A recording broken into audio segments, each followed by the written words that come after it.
Waste no more time arguing what a good man should be. Be one. What if I told you that the most powerful people in any room are rarely the loudest? That the ones who command the deepest respect don't raise their voice, don't explain themselves endlessly, and don't fight to be heard, yet everyone listens when they speak. You've felt this before. You've watched someone say very little almost casually, and somehow the entire dynamic shifted. Conversations stopped. Boundaries became clear. Respect appeared without force. In a world that rewards noise, reacting, and constant self-defense, you've been taught the wrong lesson. That respect comes from dominance, volume, or clever comebacks. The Stoics knew better. They understood that true authority comes from restraint, precision, and inner control. From choosing the right words, or sometimes fewer words, at exactly the right moment. In this video, you'll discover 8 phrases rooted in Stoic wisdom that instantly change how people perceive you. No shouting, no aggression, no explaining yourself into exhaustion. Just calm, grounded statements that signal self-respect and quiet strength. Watch this video till the very end because the final phrases are the ones most people never master. And once you do, you'll notice something powerful. People start treating you differently without you ever asking them to. Number 1, I understand your point. On the surface, it sounds almost too simple, ordinary, harmless. But when spoken with presence, restraint, and self-command, this phrase becomes quietly dominant. Wrote, "The best revenge is not to be like your enemy." This sentence lives inside that idea. When you say, "I understand your point," you're not conceding ground. You're not submitting. You're demonstrating that you are not emotionally hijacked, not threatened by disagreement, not desperate to win. You are centered. And people feel that immediately. Most men rush to defend, correct, or overpower. You're conditioned to believe that respect comes from force, louder words, sharper logic, faster replies. Stoicism teaches the opposite.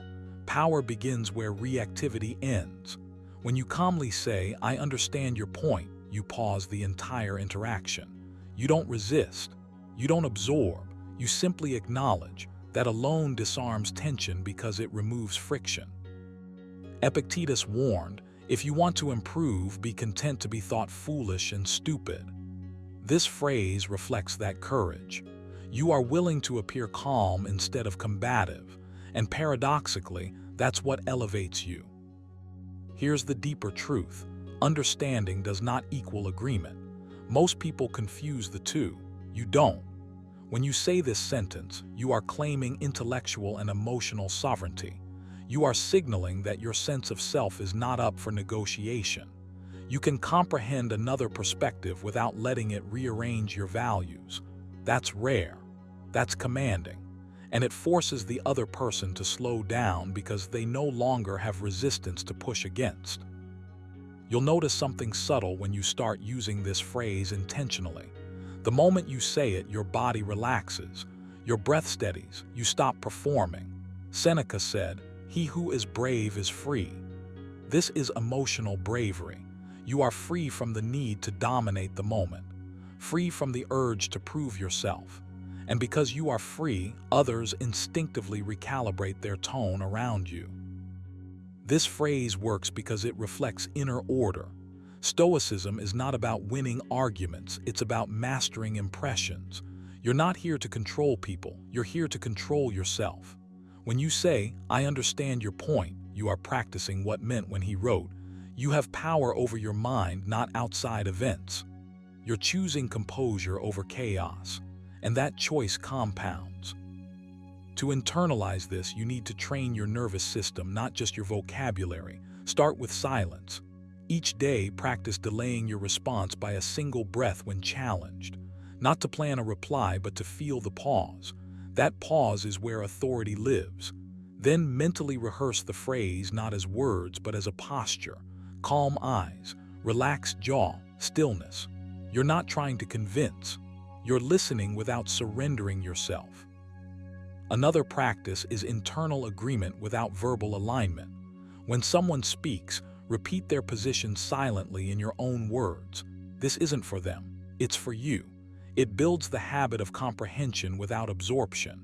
Over time, this trains you to stay present without being pulled into emotional reflex. Epictetus reminded us, it is not things themselves that disturb us, but our judgments about them.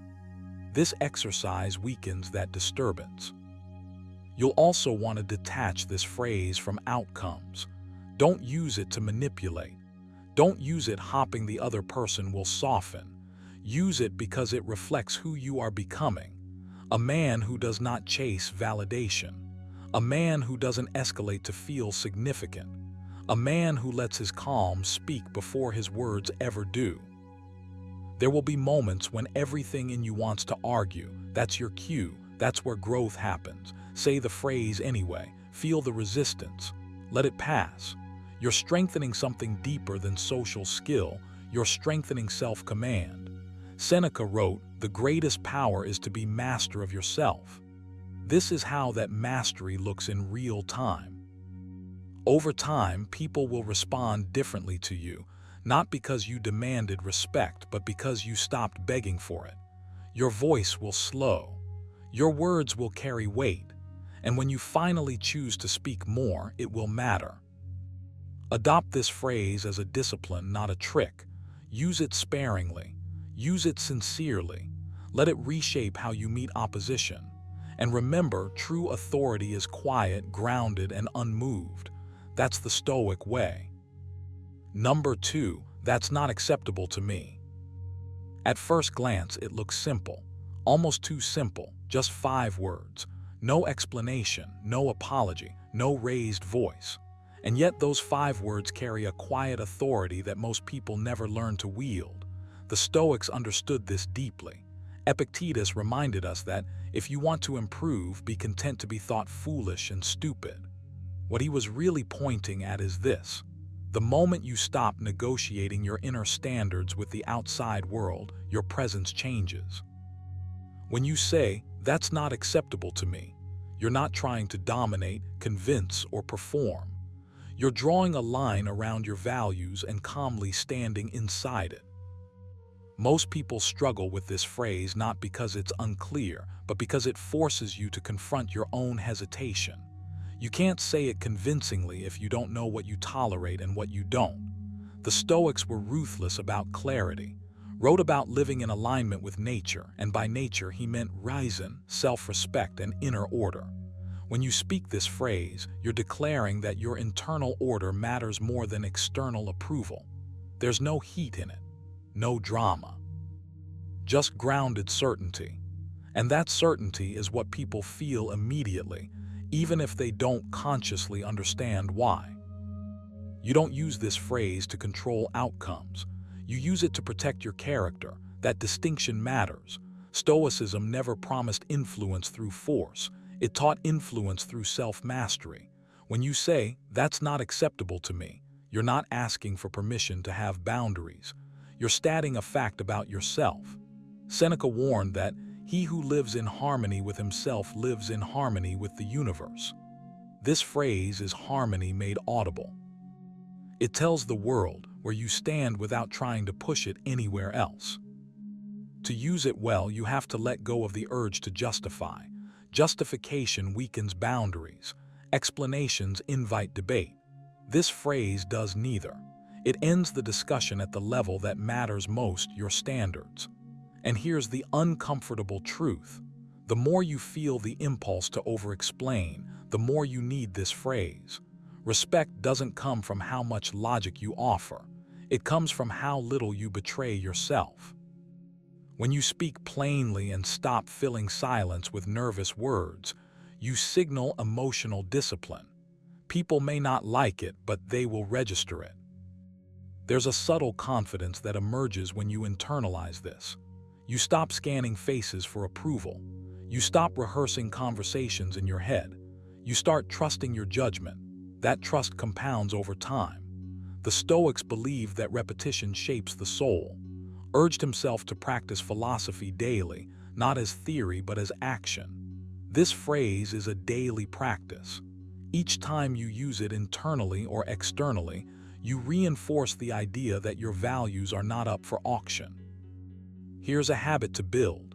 Spend a few quiet minutes each day defining what is acceptable to you, not in grand terms, but in emotional posture. What kind of tone you allow directed at you. What kind of pressure you refuse to internalize. What kind of behavior you will not negotiate with yourself about. Don't write speeches. Write boundaries, short sentences, clear edges. The more familiar you are with these internal lines, the calmer your voice becomes when they're crossed. Calm is power. The Stoics never confused calmness with weakness. They saw it as the highest form of strength. Another exercise is verbal rehearsal, but not in the way people usually do it. Don't imagine arguments. Imagine stillness. Picture yourself saying the phrase once evenly and then stopping. No follow-up. No emotional spike, just presence. This trains your nervous system to tolerate silence without filling it. Silence is where most people lose their power. If you can stay grounded there, you'll notice something shift inside you. You'll feel less reactive, less eager to correct perceptions. That's Stoic freedom in motion. You'll also notice that this phrase forces others to reveal themselves, not through conflict but through response. And regardless of what comes back, you remain intact. Epictetus taught that it's not what happens to you, but how you respond to it that matters. This phrase is a response rooted in self-respect, not emotion. It keeps you aligned even when circumstances try to pull you off center. Adopting this habit will feel uncomfortable at first. That's normal. Growth always disrupts old patterns, but over time you'll feel lighter, less entangled, more solid. You'll stop chasing respect and start embodying it. And the more you live from that place, the less often you'll even need to say the words. Your presence will communicate them long before your mouth does. So take this phrase seriously. Practice it privately. Sit with it. Let it sharpen your awareness of your own standards. Then when the moment comes, say it once, calmly, without apology, without heat, and let the world adjust. Number 3, you may be right. At first glance, it looks like surrender, like weakness, like you're giving ground. But that's only how it appears to people who still believe respect is something you extract by force. The Stoics knew better, wrote, "The best revenge is not to be like your enemy." And nothing disarms ego-driven conflict faster than refusing to feed it. When you say you may be right, you are not conceding truth. You are refusing to wrestle with noise. You are stepping out of the mud while others keep slipping. You don't need to win every exchange to command respect. In fact, the need to win is often the very thing that erodes it. When you respond with "you may be right," you communicate something far more powerful than agreement. You show that your identity isn't fused to being correct. That calm detachment signals inner stability. Epictetus reminded us, "If anyone tells you that a certain person speaks ill of you, do not make excuses. Simply answer, 'He was ignorant of my other faults, else he would not have mentioned only these.'" Same principle. You don't defend, you don't react, you observe. Hear what's really happening beneath the surface. Most people speak to provoke, not to understand. They want resistance. They want friction. They want proof that they matter. When you deny them that reaction, something strange happens. The dynamic shifts. You take control without raising your voice. You create silence, and silence is heavy. Silence forces the other person to sit with their own words. You're no longer a target, you're a mirror.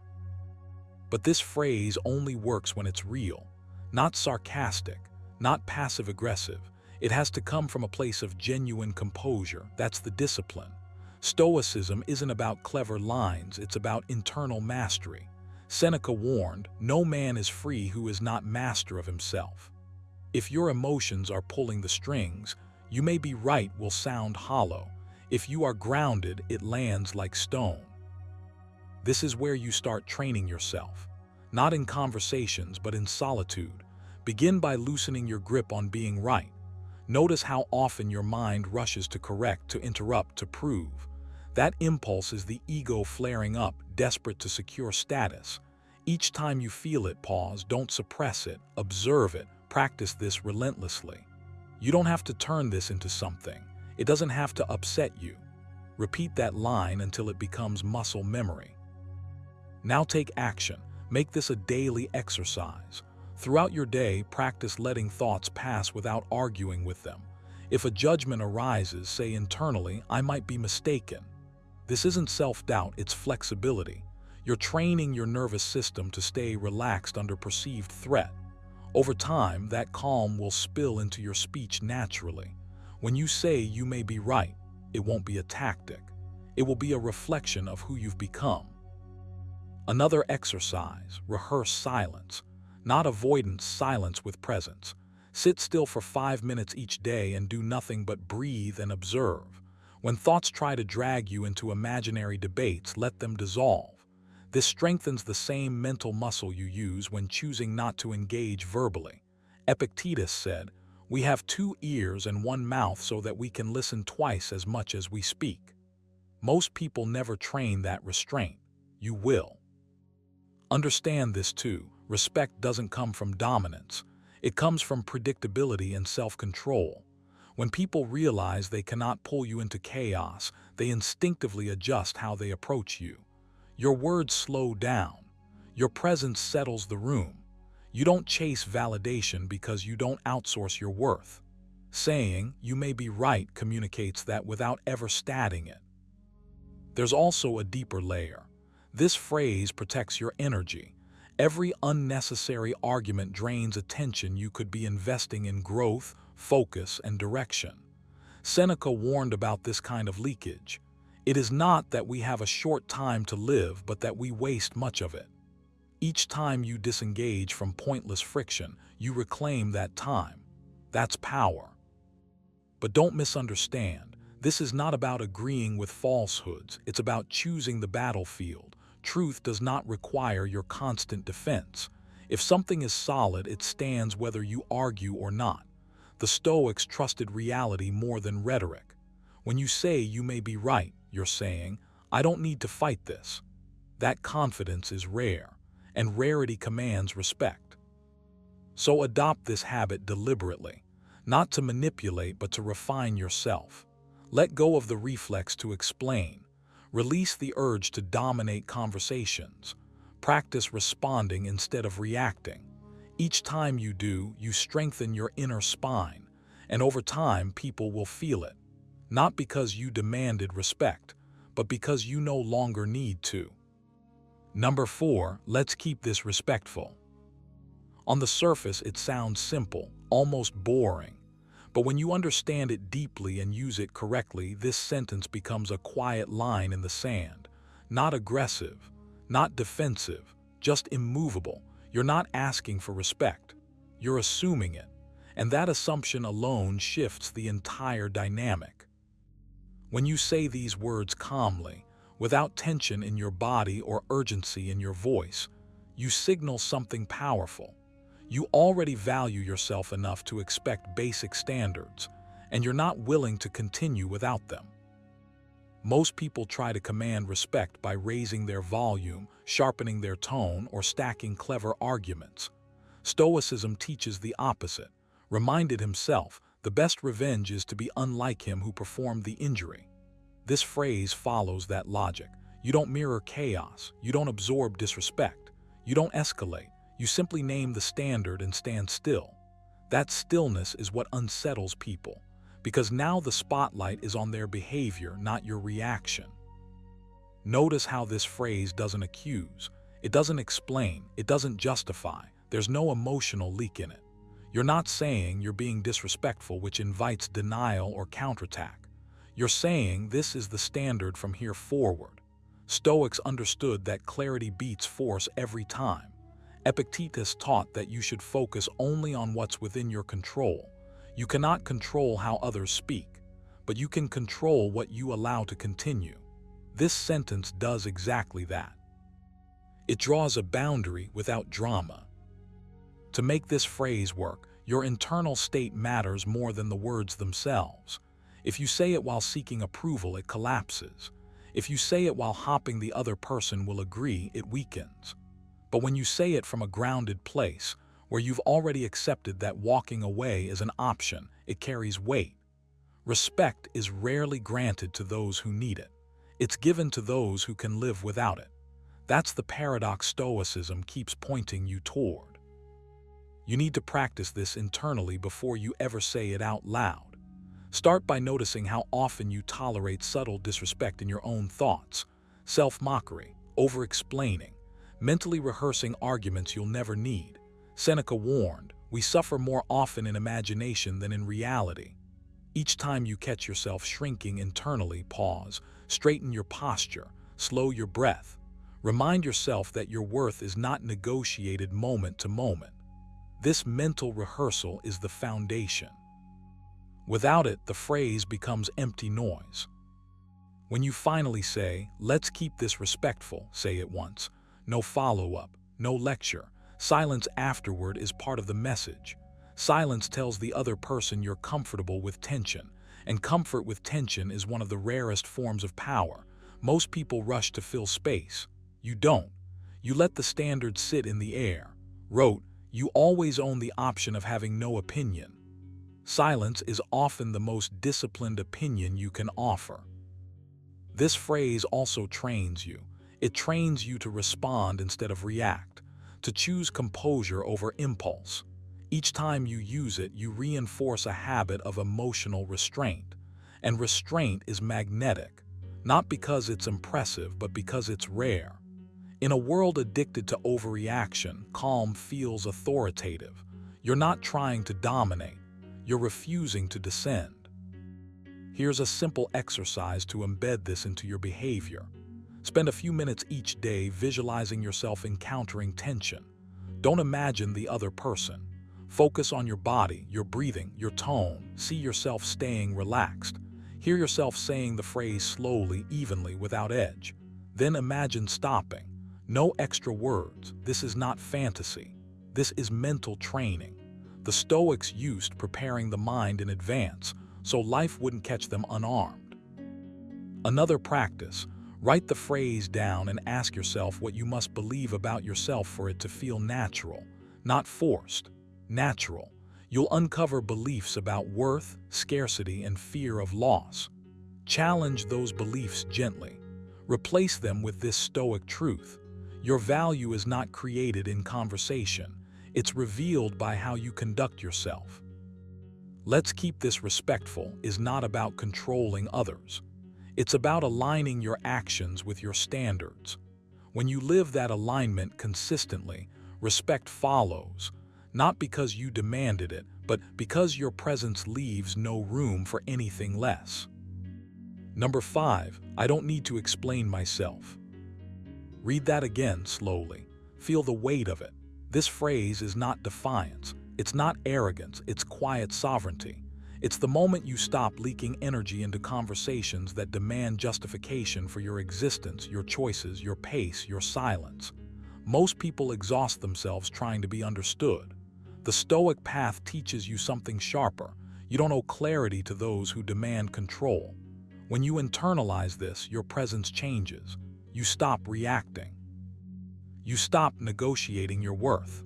You start standing still while the world spins around you. You've been conditioned to believe that explaining yourself is polite, necessary, even virtuous. But look closely, and you'll notice how often explanations are not requested for understanding, but for leverage. The moment you begin to explain, you subtly place yourself beneath the other person's judgment. You signal that their approval matters more than your inner alignment. Warned against this trap when he wrote, "I do what is mine to do. The rest does not disturb me." When you say, "I don't need to explain myself," you're not shutting people out. You're closing the door to needless validation seeking. This phrase commands respect because it is rooted in self-trust, and self-trust is rare. You feel it when you no longer rush to fill silence, when you let misunderstandings exist without scrambling to fix them, when you realize that being misunderstood by the wrong people is not a flaw, it's often a filter. The Stoics were relentless about this.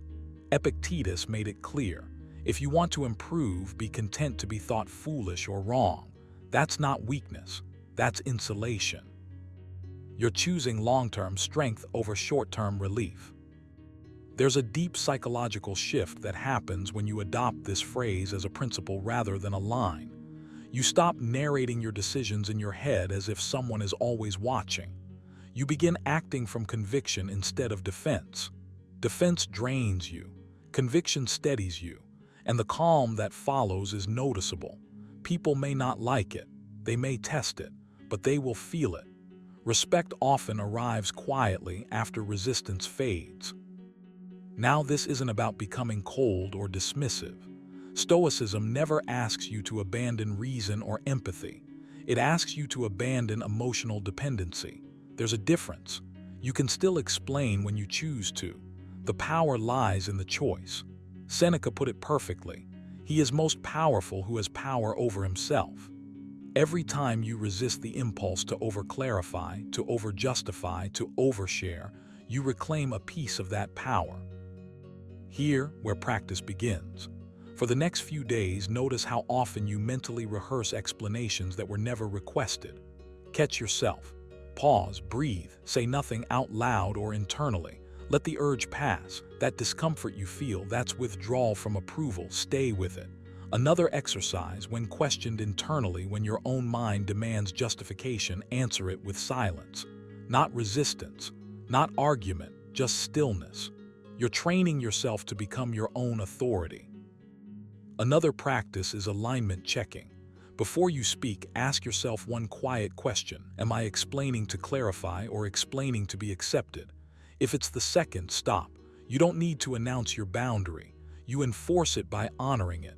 Reminded himself daily, I am not harmed unless I think I am harmed. Over-explaining is often a reaction to imagined harm. Let that illusion dissolve. As you integrate this phrase, your communication becomes leaner, sharper, calmer. You speak less, but every word carries more weight. You don't rush. You don't chase. You don't correct every misunderstanding. And paradoxically, people begin to listen more. Not because you demand attention, but because you no longer beg for it. Make this a habit. Write the phrase down. Sit with it in the morning. Let it guide your responses throughout the day, not as a weapon, but as a compass. You are allowed to exist without permission. You are allowed to choose without consensus. You are allowed to be silent without guilt. I don't need to explain myself. Say it internally until it becomes part of your posture, your breath, your presence. This is Stoic strength in its form, quiet, grounded, unmoved. Number 6, I'll think about it. At first glance, it sounds simple, almost passive. But in reality, this phrase is quiet power in its form. It's restraint. It's self-command. It's you refusing to be rushed, cornered, or emotionally hijacked. And that refusal alone changes how people perceive you. Most people feel an invisible pressure to respond immediately. Silence makes them uncomfortable. Delay feels like weakness to them, so they rush to explain, justify, defend, or agree before they've even checked whether the request, suggestion, or expectation aligns with their values. The Stoics warned against this exact trap, reminded himself, you don't have to turn this into something. It doesn't have to upset you. That single insight is the soul of this phrase. When you say, I'll think about it, you step out of reaction and into sovereignty. You choose reason over impulse. This phrase works because it signals something rare. You are not ruled by urgency. You are not governed by other people's timelines, emotions, or demands. You operate on your own internal clock. Epictetus was blunt about this. If you want to improve, be content to be thought foolish and stupid. In other words, don't chase approval by responding fast or pleasing quickly. I'll think about it accepts temporary uncertainty in exchange for long-term respect. And paradoxically, that calm delay often creates more influence than an immediate yes or no ever could. Notice what happens internally when you adopt this phrase. Your breathing slows, your mind opens, you reclaim space. You stop treating every interaction like a test you must pass. This is Stoic detachment in action, not coldness, not indifference, but composure. You are present without being reactive. You are engaged without being controlled. That's why this phrase commands respect without shouting. It tells the world quietly that you value your judgment. There's also something deeper happening beneath the surface. When you say, "I'll think about it," you are practicing the Stoic discipline of assent. The Stoics believe that external events are neutral. It is your judgment that gives them power. By delaying your response, you delay judgment. You interrupt the automatic chain between stimulus and reaction. That interruption is where freedom lives. Seneca put it perfectly. The greatest remedy for anger is delay. Replace anger with pressure, manipulation, expectation, or urgency. The wisdom still holds. This phrase trains you to pause before committing your time, energy, or identity. It reminds you that you don't owe instant clarity to anyone. You owe clarity to yourself first. And the more you practice this, the more natural it becomes. At first, it may feel awkward. You may feel the urge to fill the silence, to soften it with extra words. Resist that urge. Let the phrase stand alone. Let it breathe. Silence after it is not emptiness, it's authority. What makes this habit transformative is that it changes your internal posture, not just your external behavior. You begin to move through conversations with less anxiety and more grounded confidence. You stop fearing disapproval. You stop over-explaining. You stop negotiating with your own boundaries. Advised, be strict with yourself and tolerant with others. This phrase does exactly that. It is strict with your impulses and tolerant of the moment. To make this part of who you are, you need to practice it deliberately. Start with a simple daily exercise. Throughout the day, notice any moment where you feel rushed to respond, internally or externally. Instead of answering immediately, pause, take one slow breath. Say the phrase, even if only to yourself. That pause rewires your nervous system. Over time, it becomes automatic. You begin to feel comfortable not knowing, not deciding, not reacting. Comfort with delay is a form of strength. Another practice is mental rehearsal. Before your day begins, remind yourself that you are allowed to think. Repeat it internally. I don't need to decide right now. I can reflect. I can choose later. This aligns with Epictetus' teaching. Make it your study to confront every harsh appearance with the words, "You are but an appearance and not absolutely the thing you appear to be." The phrase, "I'll think about it," is that study in spoken form. What's important is that this phrase is not avoidance. It's not fear disguised as wisdom. It's intentional delay. Thinking means evaluating according to your principles, not according to pressure. Ask yourself quietly, does this align with my values? Does this preserve my peace? Does this serve my long-term direction? If the answer later becomes yes, you can act decisively. If it becomes no, you can decline calmly. Either way, you remain centered.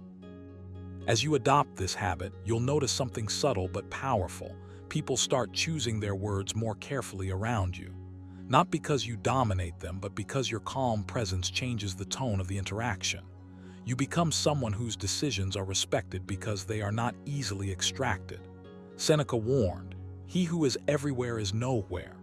The same applies to instant agreement. When you are always immediately available, your words lose weight. When you take time, they gain gravity. Let this phrase become a personal rule, not as a tactic, but as a reflection of how you live. You think before you speak. You choose before you commit. You pause before you react. In a world addicted to speed, that alone makes you stand out. And more importantly, it keeps you aligned with yourself. So the next time you feel that familiar pull to respond instantly, remember this. Power doesn't announce itself. It doesn't rush. It doesn't beg to be understood. It pauses, it reflects, it decides. Say the words, mean them, live them, and let the calm authority of "I'll think about it" reshape how you move through every conversation starting now. Number 7, that's your opinion. At first glance, it looks almost too simple, too soft, too passive. But beneath those 3 words sits a level of composure most people never reach. Epictetus warned you long ago, if you want to improve, be content to be thought foolish and stupid. What he was really pointing at was this: your power begins the moment you stop needing agreement. When you say, "That's your opinion," you are not conceding ground. You are quietly reclaiming it. You live in a world that constantly pressures you to explain, defend, justify, persuade. Silence is treated as weakness. Disagreement is treated as an invitation to battle. And most people, without realizing it, burn enormous energy trying to correct every misunderstanding, refute every judgment, and reshape every perception. You don't need to do that anymore. This phrase becomes a psychological boundary.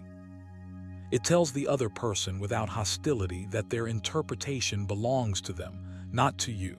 Wrote, "Choose not to be harmed and you won't feel harmed." Saying, "That's your opinion," is exactly that choice, spoken out loud. Notice what happens internally when you adopt this phrase. Your breathing slows, your shoulders drop. There is no rush to respond with cleverness or force. You are no longer wrestling for control of the narrative. You let go. And paradoxically, that letting go makes you appear more grounded, more self-possessed, more respectable.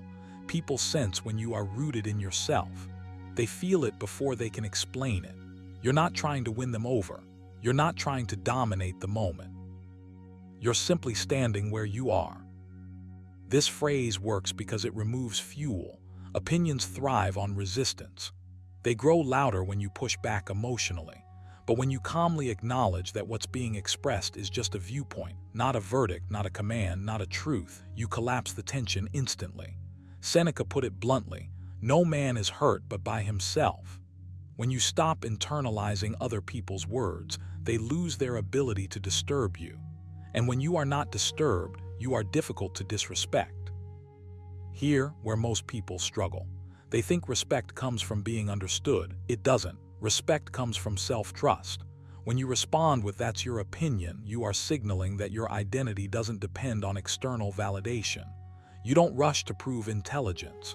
You don't scramble to correct assumptions. You don't chase approval. That calm certainty creates space, and in that space, respect naturally forms.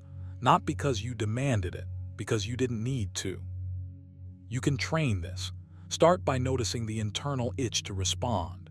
That urge to say more, to clarify, to convince. That's the moment to pause, count one slow breath. Then speak the phrase plainly, without sarcasm, without edge, just neutral, just grounded. Afterward, resist the urge to fill the silence. Let the space exist. This is uncomfortable at first. It feels like you're giving something up. In reality, you're gaining control over yourself. A simple Stoic exercise helps here. Each day, remind yourself, what is in my control is my judgment, not theirs. Write it down, repeat it. When someone offers an opinion that triggers you, silently label it external. Then answer calmly. This mental separation is crucial. Practice this constantly, breaking events into what they are and what they are not. An opinion is not an order. It is not a truth. It is not a reflection of your worth. It is merely sound passing through the air. Another exercise, practice saying the phrase alone out loud until it feels natural, not defensive, not sharp, just steady. Tone matters more than words. The goal is ease. When your body is relaxed, the words land with quiet authority. You're not shutting anyone down. You're declining the invitation to argue. And that restraint, voluntary restraint, is one of the oldest signals of strength. Over time, this habit changes how you move through conversations. You become less reactive, more selective. You speak when you choose, not when you're provoked. That selectiveness carries weight. Seneca observed, "He who is brave is free." Emotional bravery isn't about confrontation. It's about not being dragged where you don't want to go. This phrase becomes your anchor. Let this sink in. You don't need the last word. You need the last word only when you doubt yourself. When you trust yourself, silence becomes enough.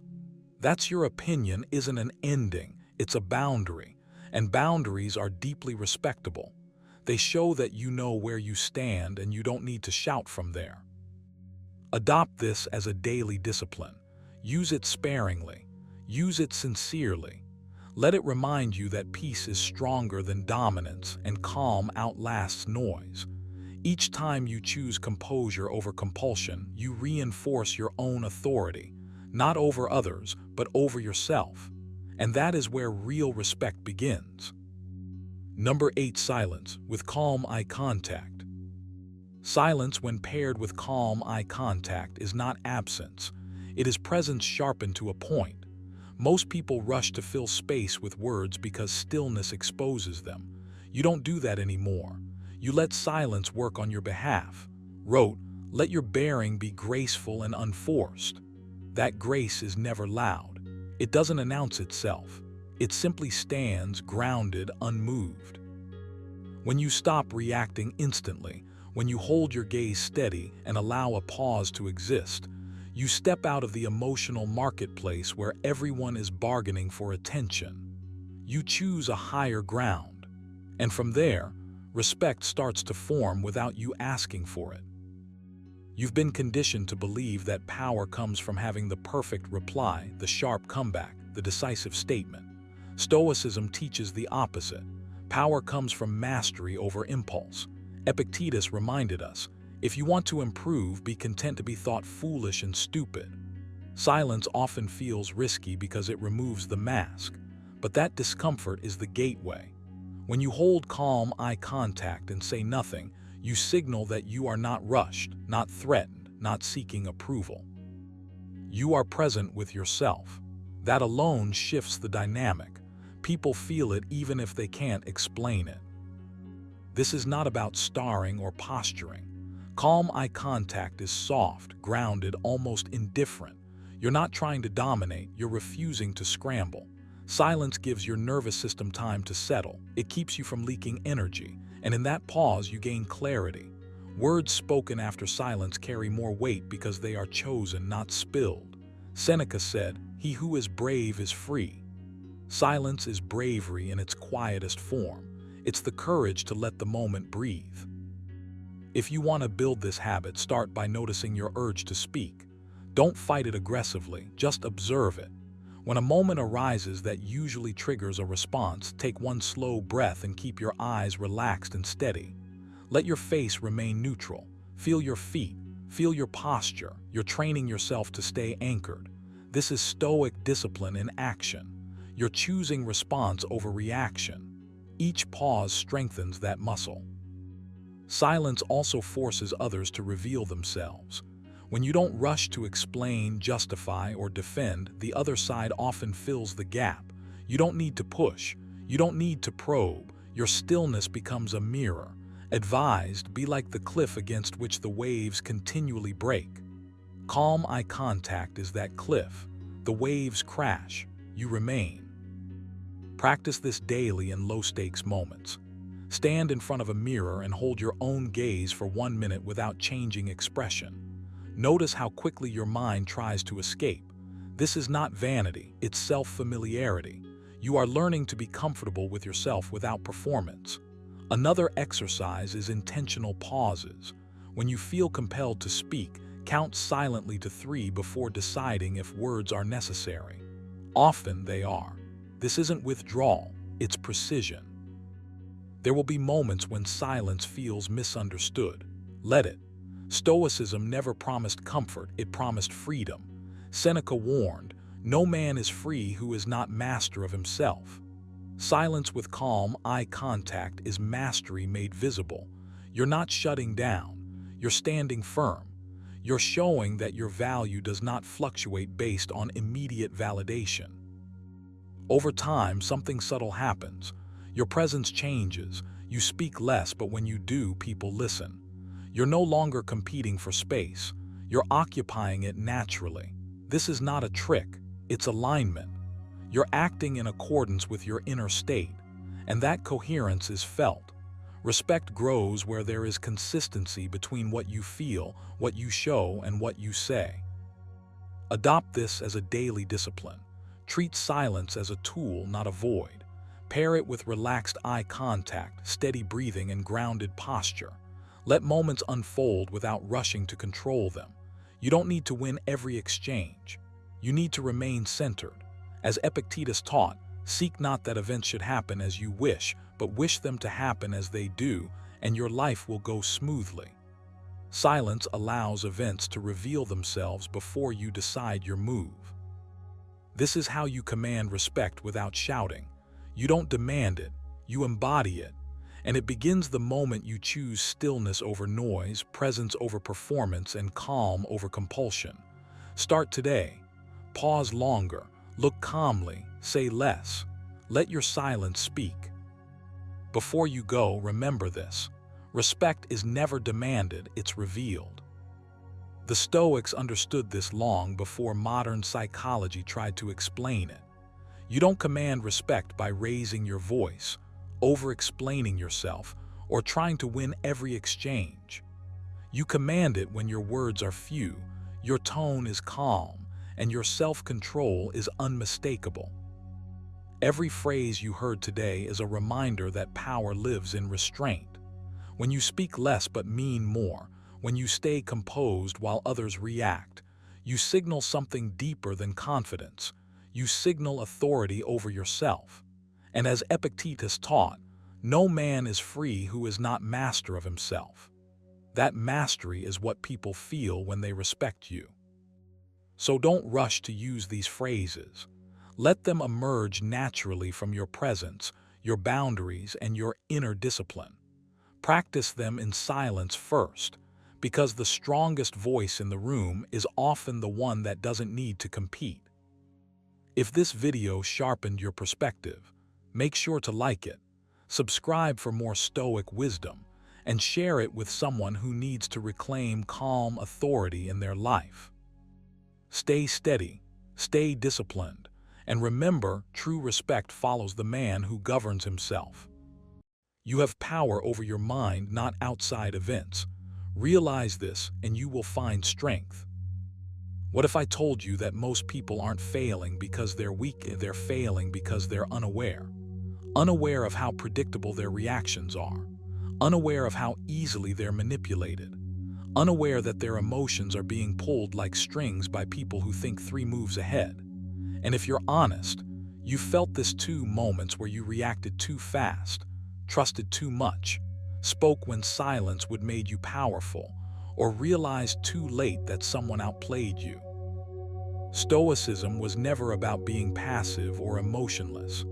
It was about becoming dangerously intelligent, mentally sharp, emotionally untouchable, and impossible to control. The ancient Stoics didn't survive chaos by chance.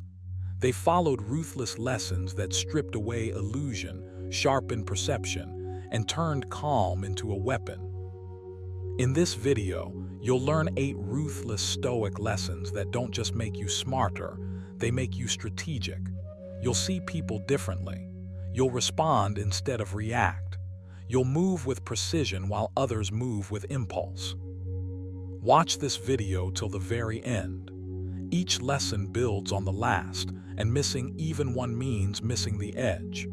If you're ready to think clearer, move quieter, and become someone who can't be outplayed, stay with me. Number 1, control your reactions before you try to control outcomes. There's a brutal truth the Stoics understood long before most people even notice it. The moment you lose control of your reaction, you've already lost the situation. Not later, not eventually, right there. You can plan all you want, strategize endlessly, imagine outcomes bending to your will. But if your emotions hijack you in the moment, none of that matters. Epictetus didn't dance around this when he said, "It is not events that disturb people, it is their judgments concerning them." That line should stop you in your tracks, because it means power was never outside you to begin with. You just handed it away. You've been taught, subtly and repeatedly, to focus on results. Win this, get that, make them see, make it work. But Stoicism flips the order completely. Before outcomes, there is conduct. Before control, there is composure. Before influence, there is restraint. If you can't master the internal response, you're gambling every time you step into uncertainty. And uncertainty is everywhere. The dangerously smart individual understands this and trains accordingly. Start paying attention to the split second between stimulus and response. That gap is everything. Reminded himself daily, you have power over your mind, not outside events. Realize this and you will find strength. That power doesn't appear automatically. You have to build it deliberately through repetition. Every time you pause instead of reacting, you reinforce that gap. Every time you choose silence over impulse, you sharpen your edge. This isn't weakness. It's dominance at the deepest level. Here, where most people go wrong, they try to suppress reactions instead of understanding them. Suppression cracks under pressure. Awareness doesn't. When something triggers you, don't rush to fix it or justify it. Observe it, name it internally. This is irritation, this is pride, this is fear trying to speak. The Stoics practiced this mental labeling constantly. Once named, emotion loses its authority. It becomes information, not a command. Seneca wrote, "The greatest remedy for anger is delay." Delay isn't avoidance, it's strategy. You need to train this daily, not when stakes are high, but when they're low. One exercise you should adopt immediately is intentional pause. When something provokes you, even mildly, count 3 slow breaths before doing anything else. No exceptions. Those breaths are not about calming down, they're about reclaiming authorship of your behavior. Over time, this rewires your default response. Calm becomes familiar. Composure becomes automatic. And people who react emotionally around you begin to feel exposed without knowing why. Another practice is mental premeditation. The Stoics called it imagining difficulty before it arrives. Not to worry, but to prepare. Quietly tell yourself, today something won't go my way. Someone will misunderstand. Something will feel unfair. Then add this line, when it happens, I will not be surprised. Surprise fuels reaction. Preparedness dissolves it. Warned, begin the morning by saying to thyself, I shall meet with busybody, the ungrateful, arrogant, deceitful. Not because he was pessimistic, but because he refused to be emotionally ambushed. As you practice controlling reactions, you'll notice a shift in how you perceive outcomes. They stop feeling urgent, desperate, all or nothing. You begin to see them as fluid, not fixed. This alone makes you sharper than most. Because while others are trying to force results emotionally, you're adjusting intelligently. You don't chase outcomes anymore, you shape conditions. And conditions respond far better to calm clarity than emotional pressure. There's a ruthless honesty required here. You must admit how often your reactions are driven by ego, the need to be right, the need to be seen, the need to defend an image. Epictetus was relentless about this. If anyone tells you that a certain person speaks ill of you, do not make excuses, simply answer, he was ignorant of my other faults, else he would not have mentioned these alone. That level of detachment isn't sarcasm, it's freedom. When ego stops flinching, intelligence steps forward. You should also practice outcome detachment, not apathy, but release. Before any effort, tell yourself, I will act with discipline, but I release the result.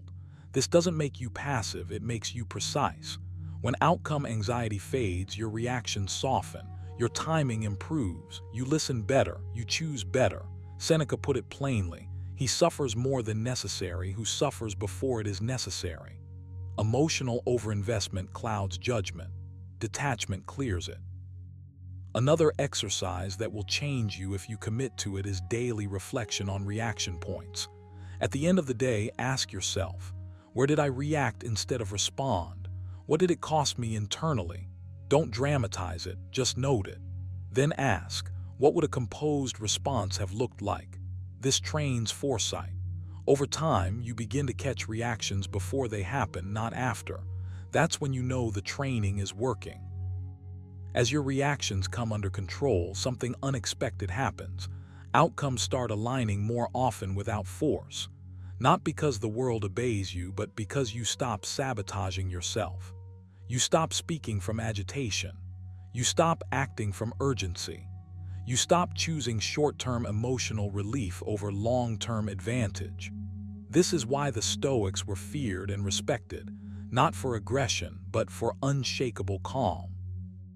Remember this, the person who controls their reactions controls the pace of every interaction. They don't rush, they don't flinch, they don't beg circumstances to cooperate, they adapt quietly. And that adaptability is intelligence in motion. Said, be like the rock that the waves keep crashing over. It stands unmoved and the raging of the sea falls still around it. That image isn't poetic, it's tactical. So start now. Stop trying to dominate outcomes while your emotions dominate you. Reverse the order, train the inner world first. Build pauses, practice delay, release results, reflect daily. Choose response over reaction again and again until it becomes instinct. This is how you become dangerously smart, not louder, not faster, but unshakably clear.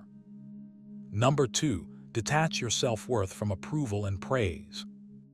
At some point, if you're honest with yourself, you'll notice how subtly approval has been steering you.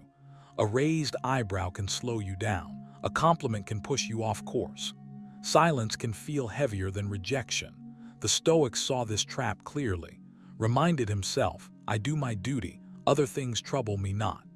That sentence isn't poetic, it's a warning. The moment your self-worth depends on praise, you hand control of your inner state to people who don't even understand you. If you want to become dangerously smart, this is one attachment you must cut cleanly. Detaching your self-worth from approval doesn't mean becoming cold or antisocial. It means becoming internally governed. Right now, notice how often your mood lifts or sinks based on external signals. Catch it without judgment. That awareness alone is power.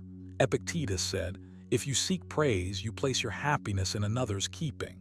Read that slowly. Every time you crave validation, you're outsourcing your stability, and no one else will guard it the way you can. This lesson is ruthless because it demands that you disappoint people, sometimes quietly, sometimes openly, without explaining yourself.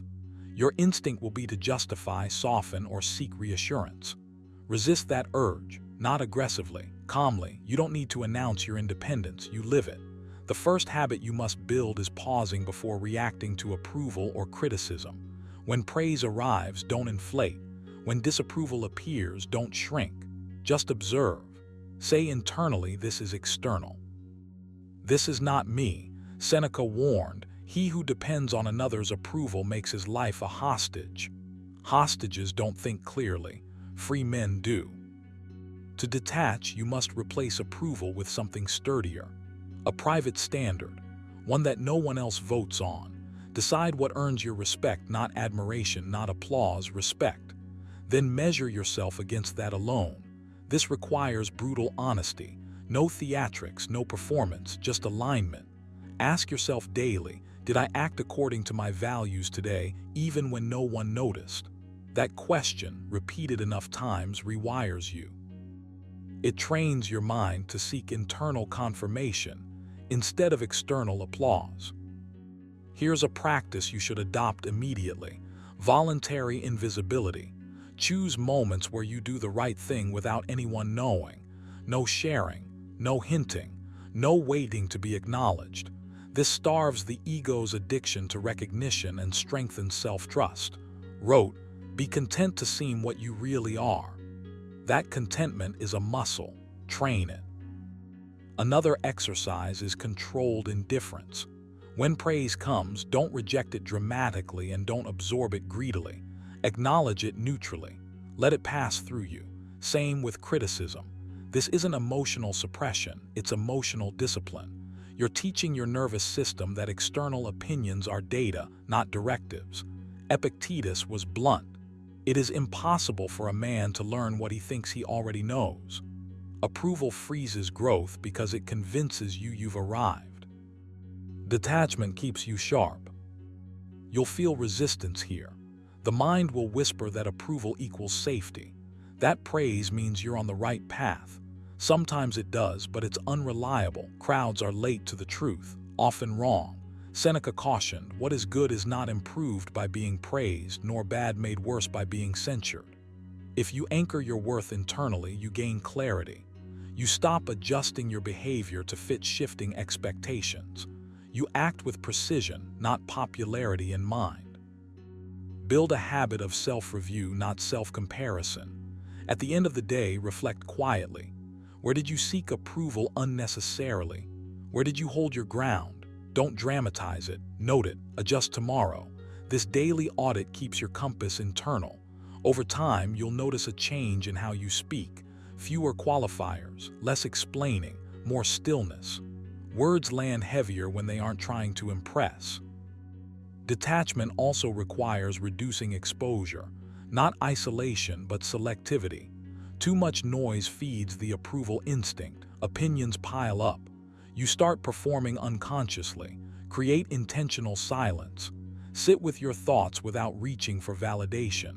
Let discomfort surface. Stay with it.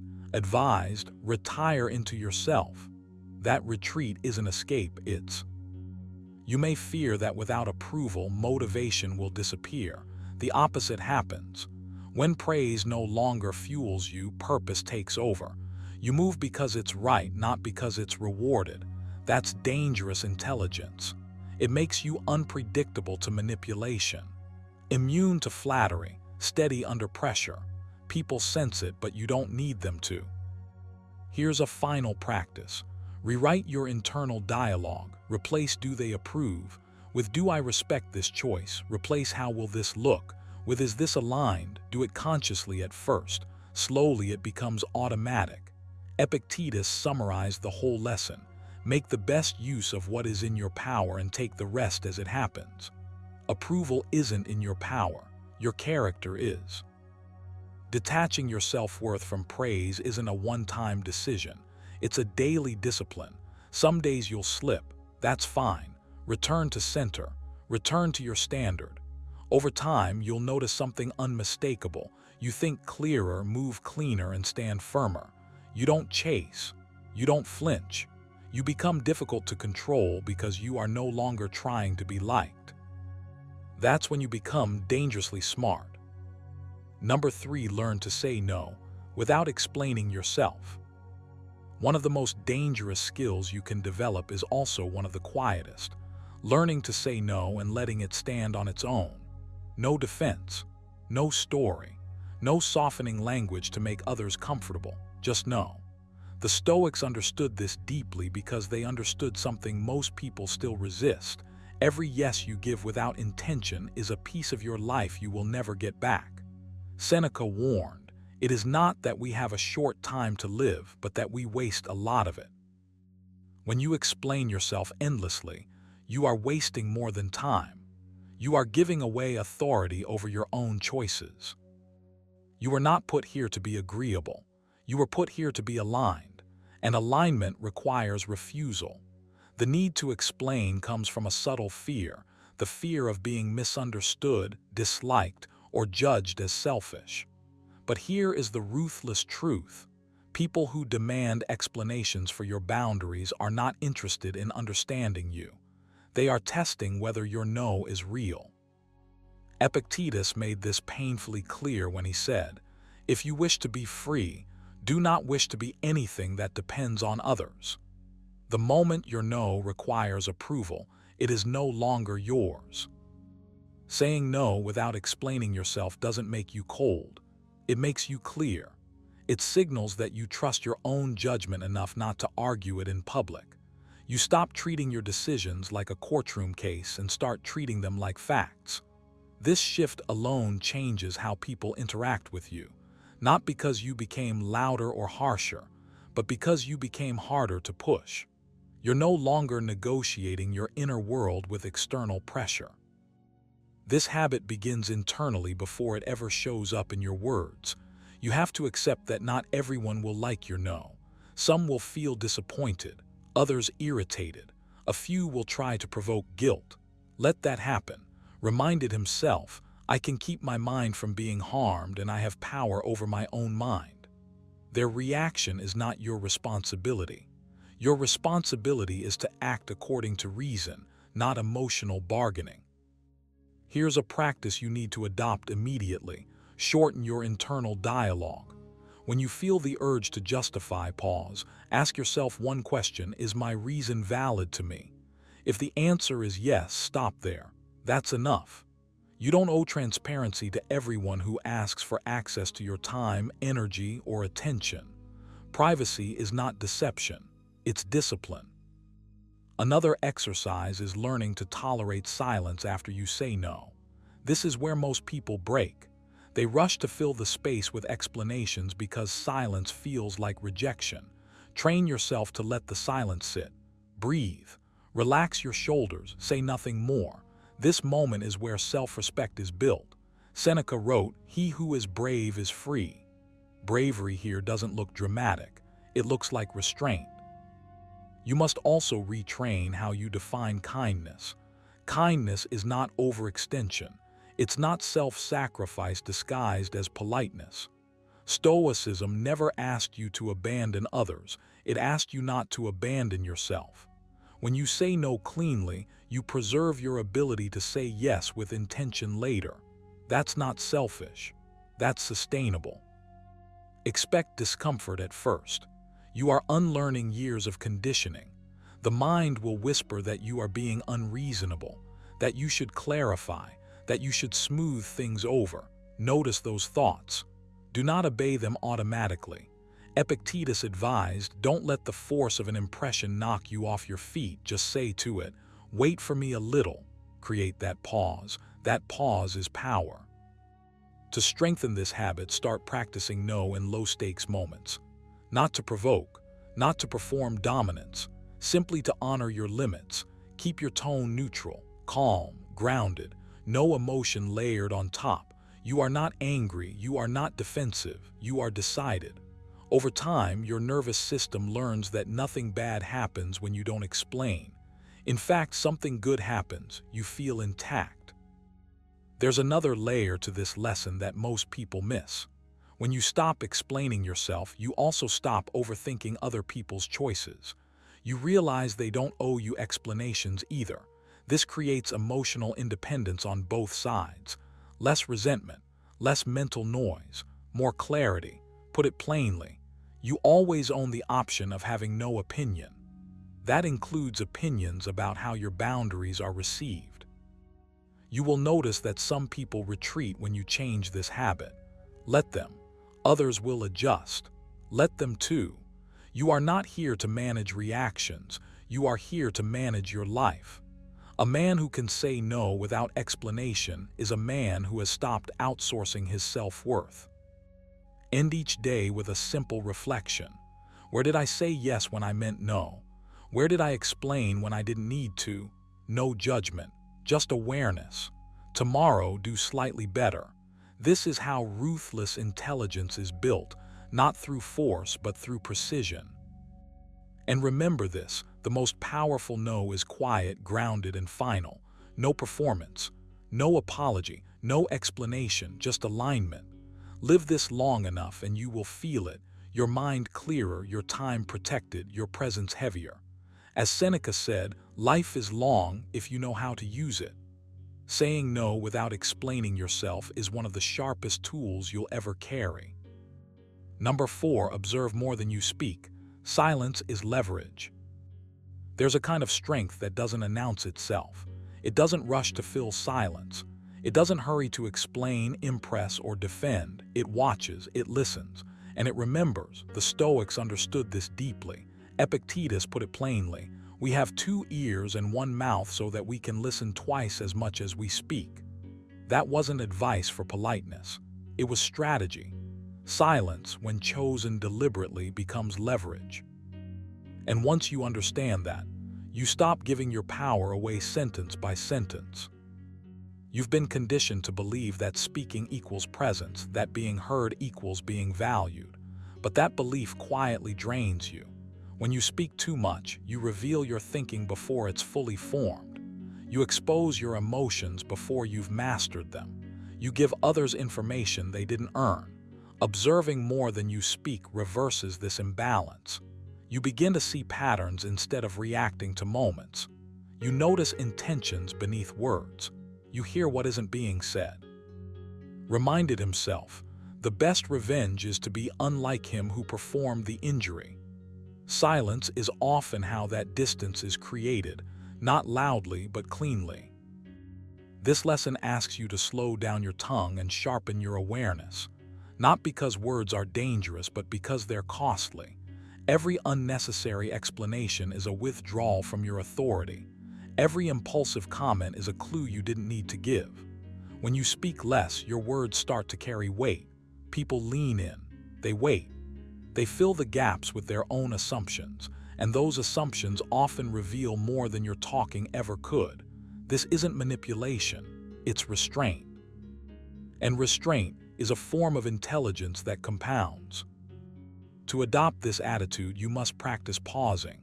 Literally, before you speak, pause for one full breath, just one. That breath creates distance between impulse and action. Seneca wrote, "He who is brave is free." And bravery here is resisting the urge to react immediately. You don't owe instant responses. You don't need to comment on everything. Let silence do some of the work for you. You'll feel awkward at first. That's fine. Awkwardness is the cost of growth. As you observe more, you'll notice how much people reveal when you don't interrupt them. Not through stories or anecdotes, but through tone, repetition, hesitation, and emphasis. You begin to see where confidence is real and where it's performative. You notice which words are rehearsed and which ones slip out unguarded. This is how clarity develops. Epictetus warned, if you want to improve, be content to be thought foolish and stupid. Silence will sometimes make you look that way. Accept it. The payoff is insight. Here's a practical exercise you must adopt daily: intentional quiet. Choose blocks of time where you speak only when necessary, not as a game, as training. During these periods, redirect your attention outward. Listen fully. Watch body language. Track your own internal urges to jump in. Each time you resist that urge, you strengthen self-command. This isn't about becoming passive. It's about becoming precise. Another exercise, mental transcription. When someone speaks, don't prepare your reply while they're talking. Instead, repeat their words silently in your mind. This keeps you present. It stops you from reacting prematurely. Advised, you should leave another's wrongdoing where it lies. Often, silence is how you do that, by not picking it up and carrying it forward through unnecessary response. You'll also need to clean up your internal noise. Silence externally means nothing if your mind is constantly chattering. Start each day with a few minutes of stillness. No stimulation, no planning, just observation of your thoughts without engaging them. This trains the same muscle. You learn that not every thought deserves expression. Some deserve examination. Others deserve dismissal. Inner silence sharpens outer restraint. As this habit deepens, something shifts in how others perceive you.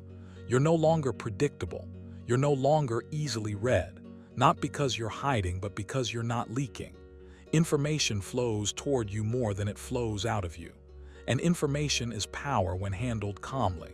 Seneca wrote, "Nature has given us the seeds of knowledge, not knowledge itself." Observation is how you cultivate those seeds. There will be moments when silence feels like weakness, when you want to correct, clarify, or assert. Ask yourself one question before you speak. Does this need to be said right now? Not can it be said. Does it need to be said? Often, the answer is no. And each time you choose silence instead, you reinforce a reputation you don't have to defend. This lesson also demands that you stop narrating your inner world to others. You don't need to broadcast your plans, frustrations, or next moves. Keep them contained. Let your actions speak later, if at all. Epictetus was blunt about this. Don't explain your philosophy, embody it. Silence is how embodiment begins. To lock this in, practice end-of-day reflection. Ask yourself, where did I speak from impulse today? Where did silence serve me? Where did I break my own restraint? No shame, just honesty. This reflection turns awareness into discipline. Over time, you'll find that speaking becomes a choice instead of a reflex. The goal isn't to disappear, it's to become deliberate, to make every word earn its place. When you observe more than you speak, you stop being pulled into unnecessary conflicts. You stop revealing your hand too early. You stop wasting energy on noise. And in that quiet space, intelligence sharpens, judgment improves, presence deepens. Remember this final thought from You always own the option of having no opinion. That option is freedom. Use it, train it, protect it. Silence, when chosen with intention, doesn't make you small. It makes you dangerous in the way possible. Number 5, accept harsh truths quickly instead of resisting them. There is a specific kind of intelligence that doesn't come from books, titles, or praise. It comes from how fast you are willing to face what you don't want to hear. Most people waste years arguing with reality, negotiating with facts, or emotionally resisting truths that are already settled. The Stoics saw this as a form of self-harm. Wrote, "You must build up your life action by action, and be content if each one achieves its goal as far as possible, and no one can keep you from this."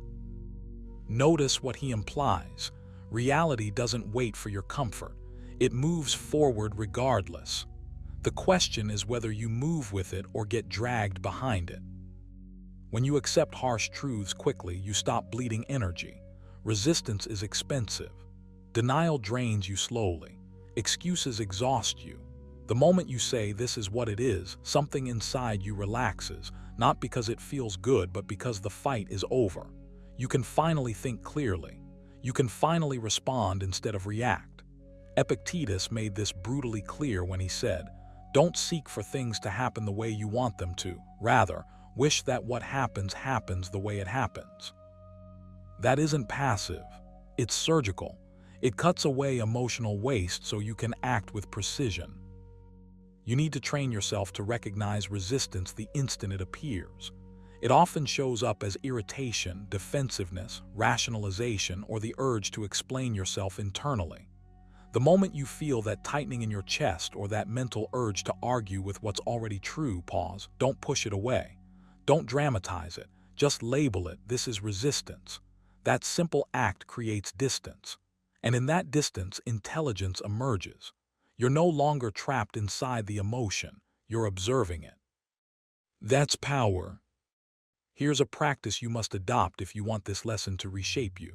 When something uncomfortable becomes obvious, about your habits, your discipline, your priorities, say it out loud to yourself in the most stripped-down way possible. No softening, no moral storytelling, no blame, just facts. This is where I am. This is the cost. This is the consequence. Seneca warned, we suffer more often in imagination than in reality. Most pain comes from the delay, not the truth itself. The faster you accept, the less you suffer. Harsh truths don't destroy you. Your attachment to illusion does. The mind clings to old narratives because they feel familiar, not because they're useful. Stoicism teaches you to trade comfort for clarity, and clarity sharpens you. When you stop protecting your ego, you free your intelligence. You start asking better questions. Not why is this happening to me, but what is this demanding from me now? That shift alone changes your trajectory. You should also train yourself to shorten the emotional gap between realization and action. Most people notice a truth, then spend days, months, sometimes years emotionally processing it before acting. That delay is where stagnation lives. Wrote, "Do not act as if you were going to live 10,000 years. Read that again, slowly. When a truth presents itself, your job is not to feel ready. Your job is to respond. Action is what dissolves discomfort, not thinking." Another exercise, daily truth exposure. Set aside a few minutes each day and ask yourself one uncomfortable question. Only one, something you've been avoiding internally. Sit with it in silence. No distractions, no emotional bargaining. Let the answer surface on its own. Then write the first clear sentence that appears in your mind. That sentence is usually the truth you've been dodging. Don't judge it. Don't react to it. Just acknowledge it. This builds a habit of honesty with yourself. And that habit compounds. You'll notice that as you practice this, your tolerance for discomfort increases. Not the dramatic kind, the quiet, internal kind, the kind that most people numb themselves against. This is where you start becoming dangerously smart. Because once you're no longer afraid of internal discomfort, external pressure loses its grip on you. Epictetus said, "If you want to improve, be content to be thought foolish and stupid." In other words, drop the need to look right. Focus on being right with reality. There's a deeper layer here that most people never reach. Accepting harsh truths quickly also means letting go of emotional delay tactics. Hope used as avoidance, optimism used as denial, waiting for motivation, waiting for clarity, waiting for someone else to change. Stoicism teaches you that clarity comes after acceptance, not before it. You don't see clearly because you feel ready. You see clearly because you stopped resisting. You should build a reflex. When reality delivers a blow, your first response is acceptance, not interpretation. Not "what does this say about me?" Not "who's at fault?" Just "this is the situation." That single sentence calms the nervous system. It grounds you. From there, your thinking sharpens. You stop leaking energy into emotional noise and start directing it into adaptation. Another practical discipline: remove language that delays acceptance. Catch phrases like "maybe, eventually, when the time is right, I'll see how it goes." These phrases feel harmless, but they keep you passive. Replace them with decisive language, even internally. "This ends now. This needs work. This requires change." Words shape posture. Posture shapes action. Action shapes outcome. As you internalize this lesson, something unexpected happens. You become faster, not rushed, decisive. You recover from setbacks quicker. You adapt without drama. You stop being shocked by reality because you expect it to be indifferent. Reminded himself, expect to meet ignorance, ingratitude, insolence, disloyalty. Not to become bitter, but to remain unshaken. When you expect truth to be harsh, you stop taking it personally. This is what makes you dangerous, not in aggression, but in clarity. You stop wasting time arguing with facts. You stop needing emotional permission to change.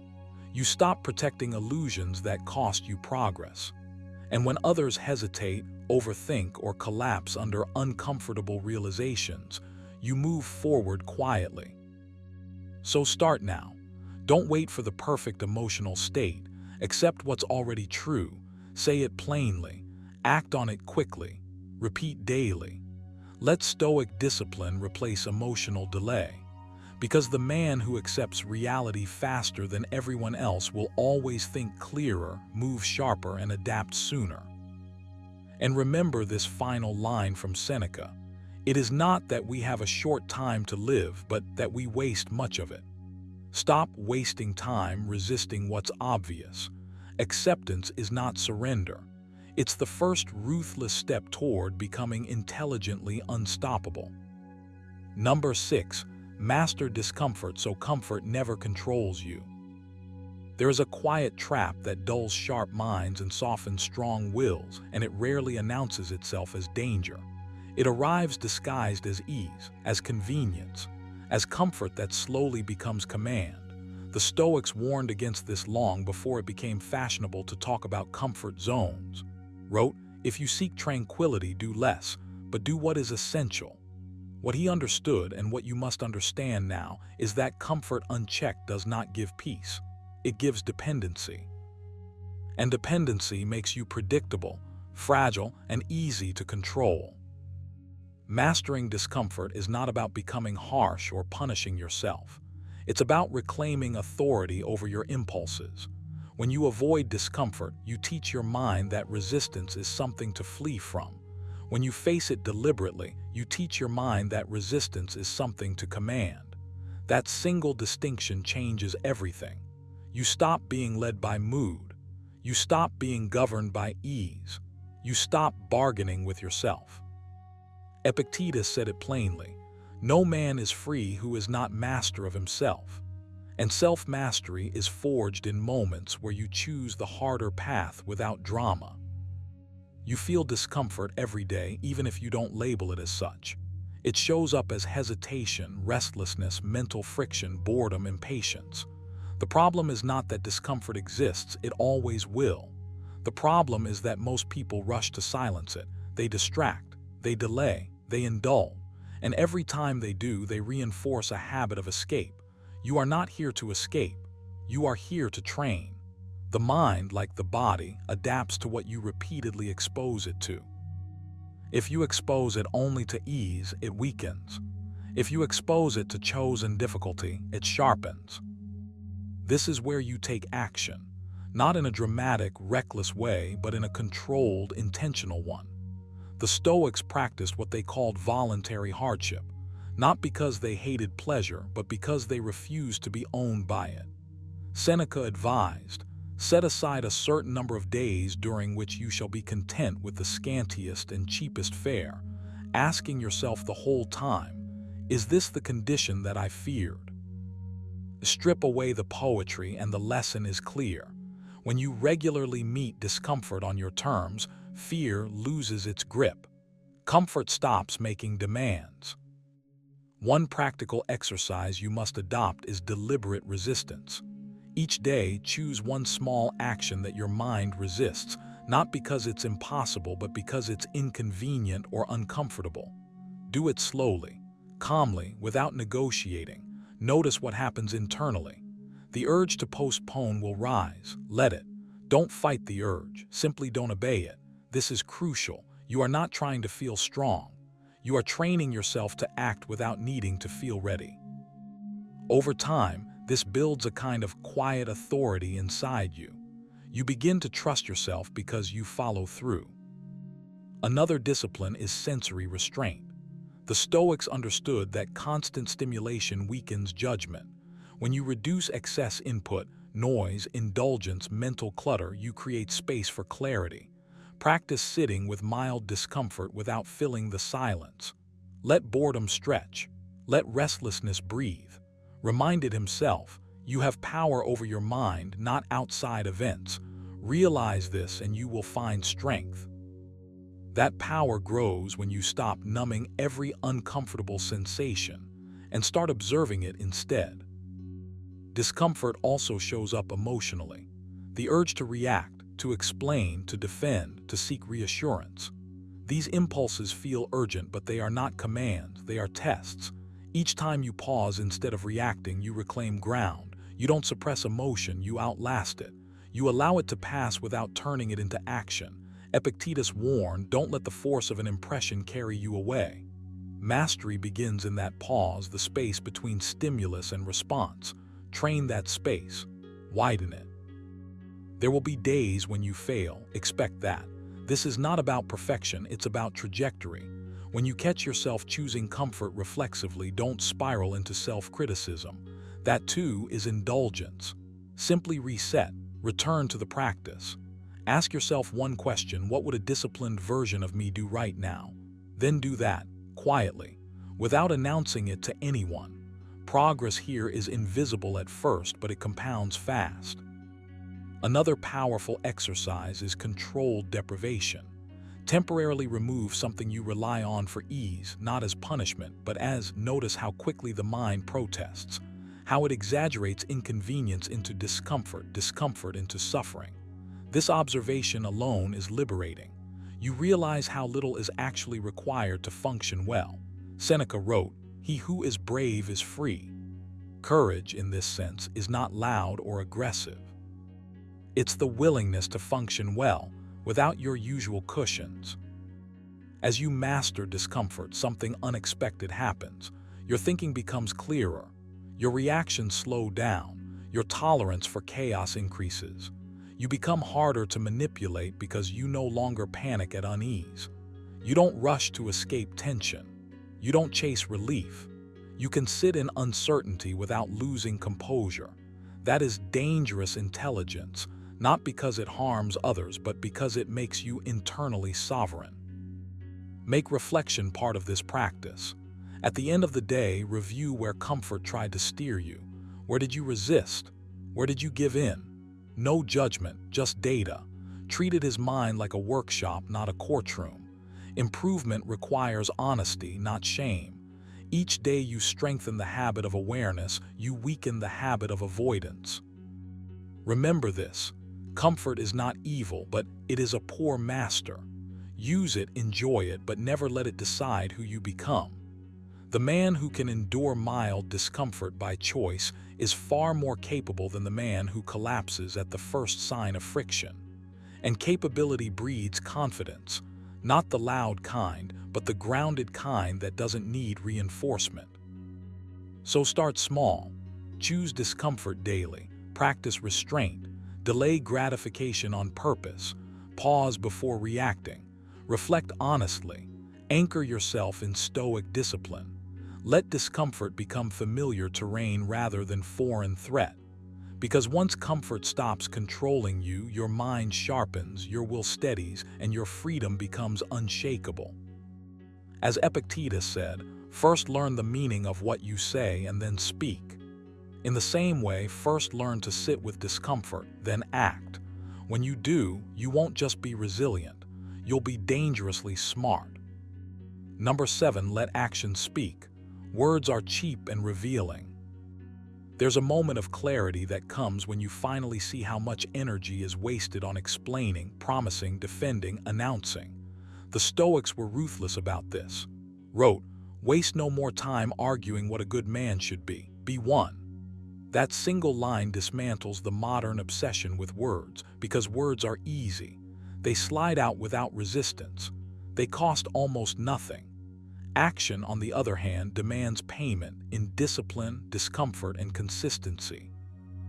And once you truly absorb that difference, you start moving differently through the world.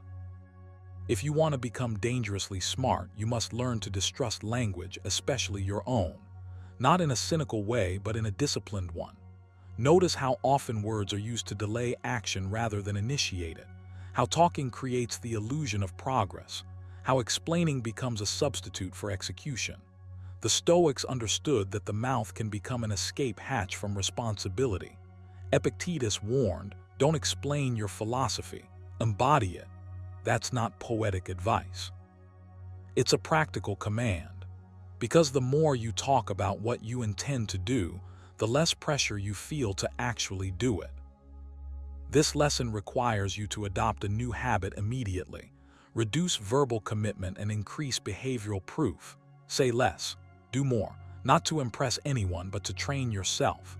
When words are cheap, you spend them carelessly. When you limit them, each one gains weight. Seneca noted, "What need is there to weep over parts of life? The whole of it calls for tears." He wasn't advocating despair. He was pointing at how much of life is illusion, performance, noise. The ruthless mind cuts through that noise and asks a single question: what did I actually do? You should start paying attention to how words expose priorities. Speech reveals what you value, what you fear, and what you're avoiding. The Stoics believed self-observation was power. So here's your first exercise. For one full day, track how often you explain yourself when no explanation is required. Not out loud, mentally. Each time you feel the urge to justify, pause, ask yourself, would action speak louder here? Often the answer will be uncomfortable. Good. That discomfort is the friction that sharpens you. As you practice this, you'll notice something subtle. Silence starts to feel strong instead of awkward. You realize that not everything needs commentary. Not every move needs an announcement. Reminded himself, the best revenge is to be unlike him who performed the injury.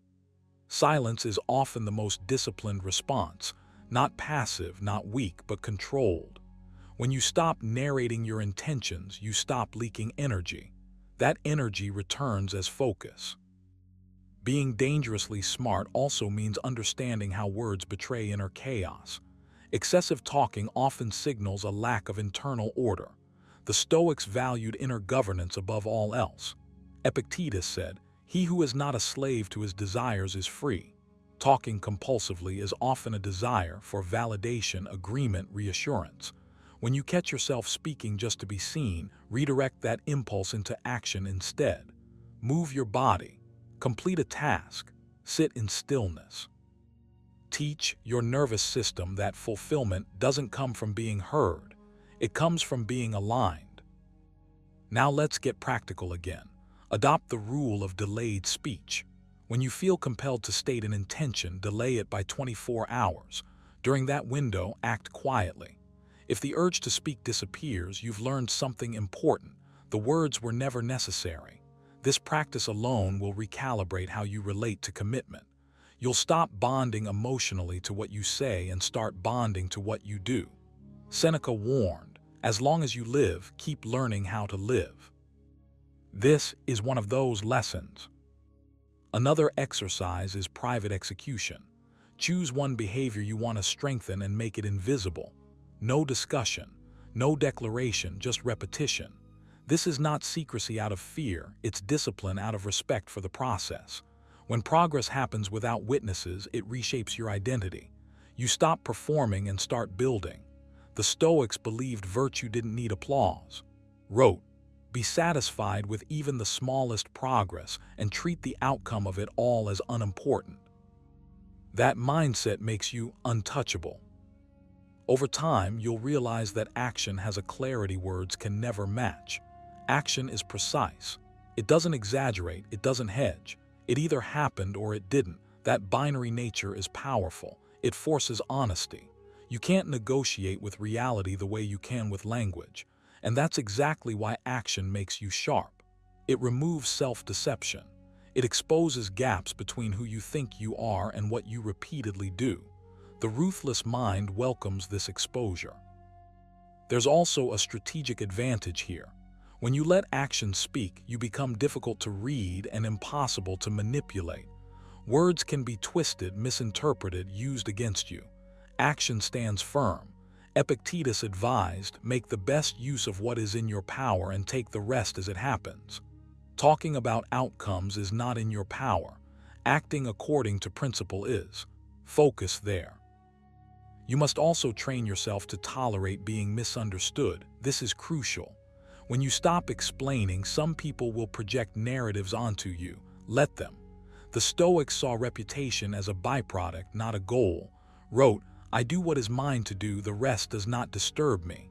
That's the mental posture you're building. Calm, grounded, unavailable to gossip, speculation, or expectation. Here's a final exercise to anchor this lesson. At the end of each day, ask yourself one question only. What did I do today that required discipline?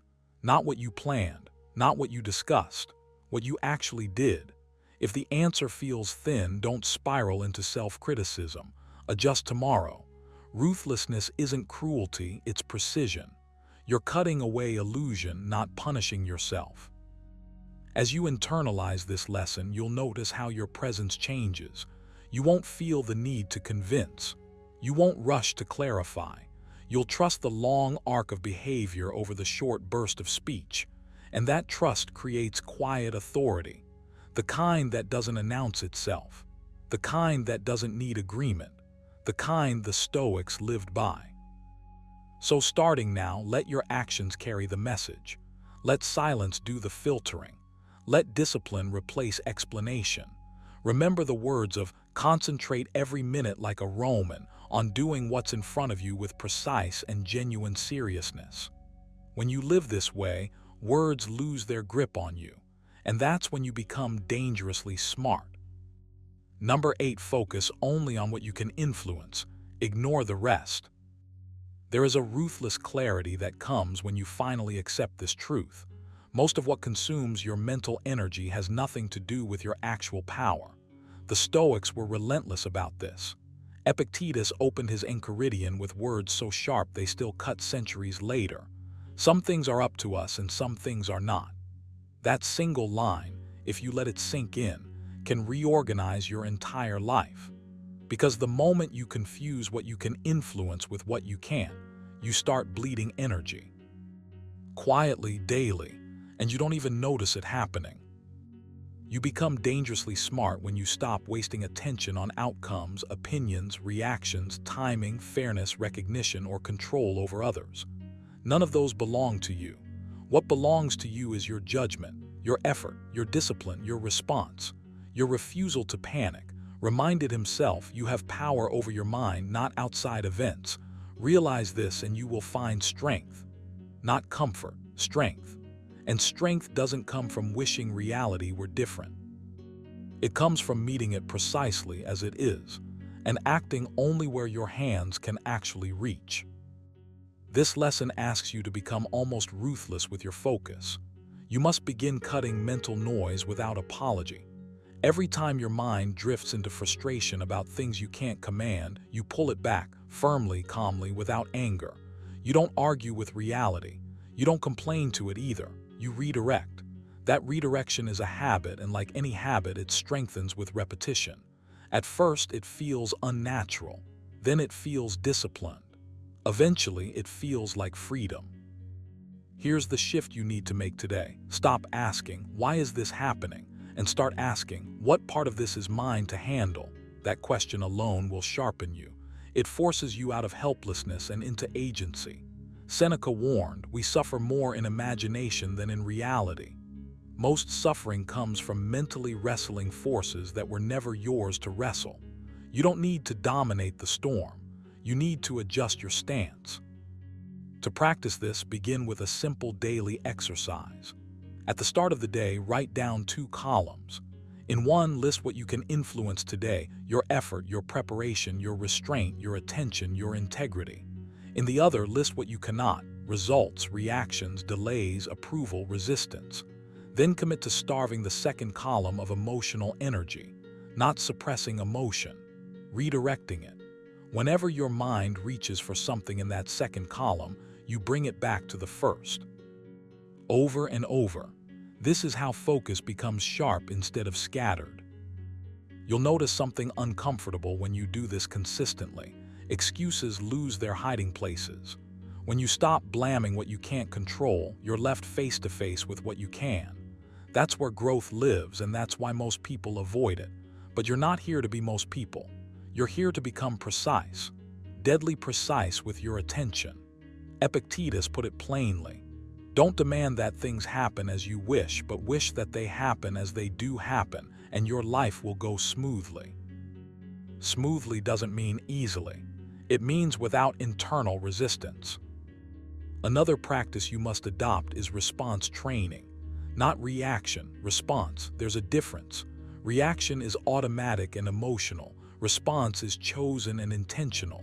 When something outside your control triggers you, pause, count 1 breath, just 1. In that pause, ask yourself, what is within my influence right now? Not later, not ideally, right now. Then act only on that. This trains your nervous system to obey reason instead of impulse. Over time, this makes you calm in situations where others unravel. You should also reduce your language. Yes, your language. Words shape perception. Start removing phrases like should have, must, and they need to.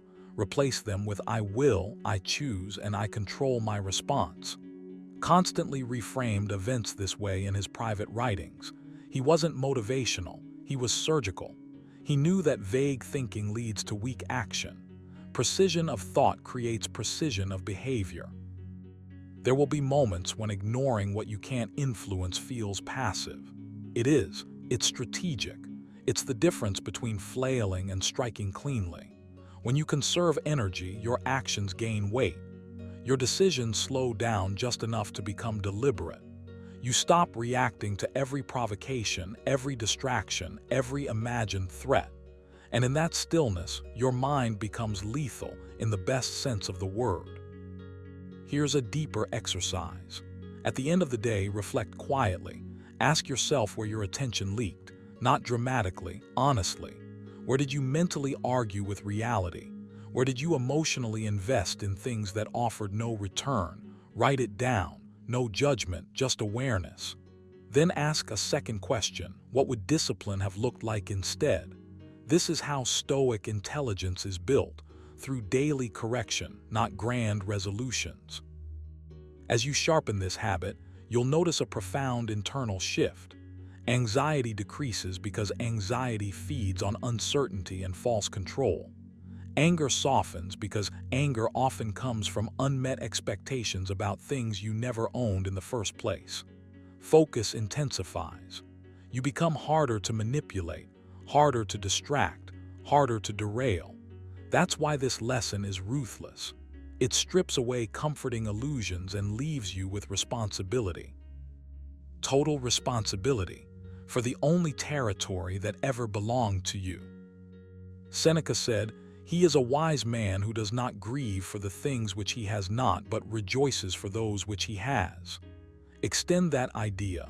Rejoice in what you can influence. Protect it, train it, master it.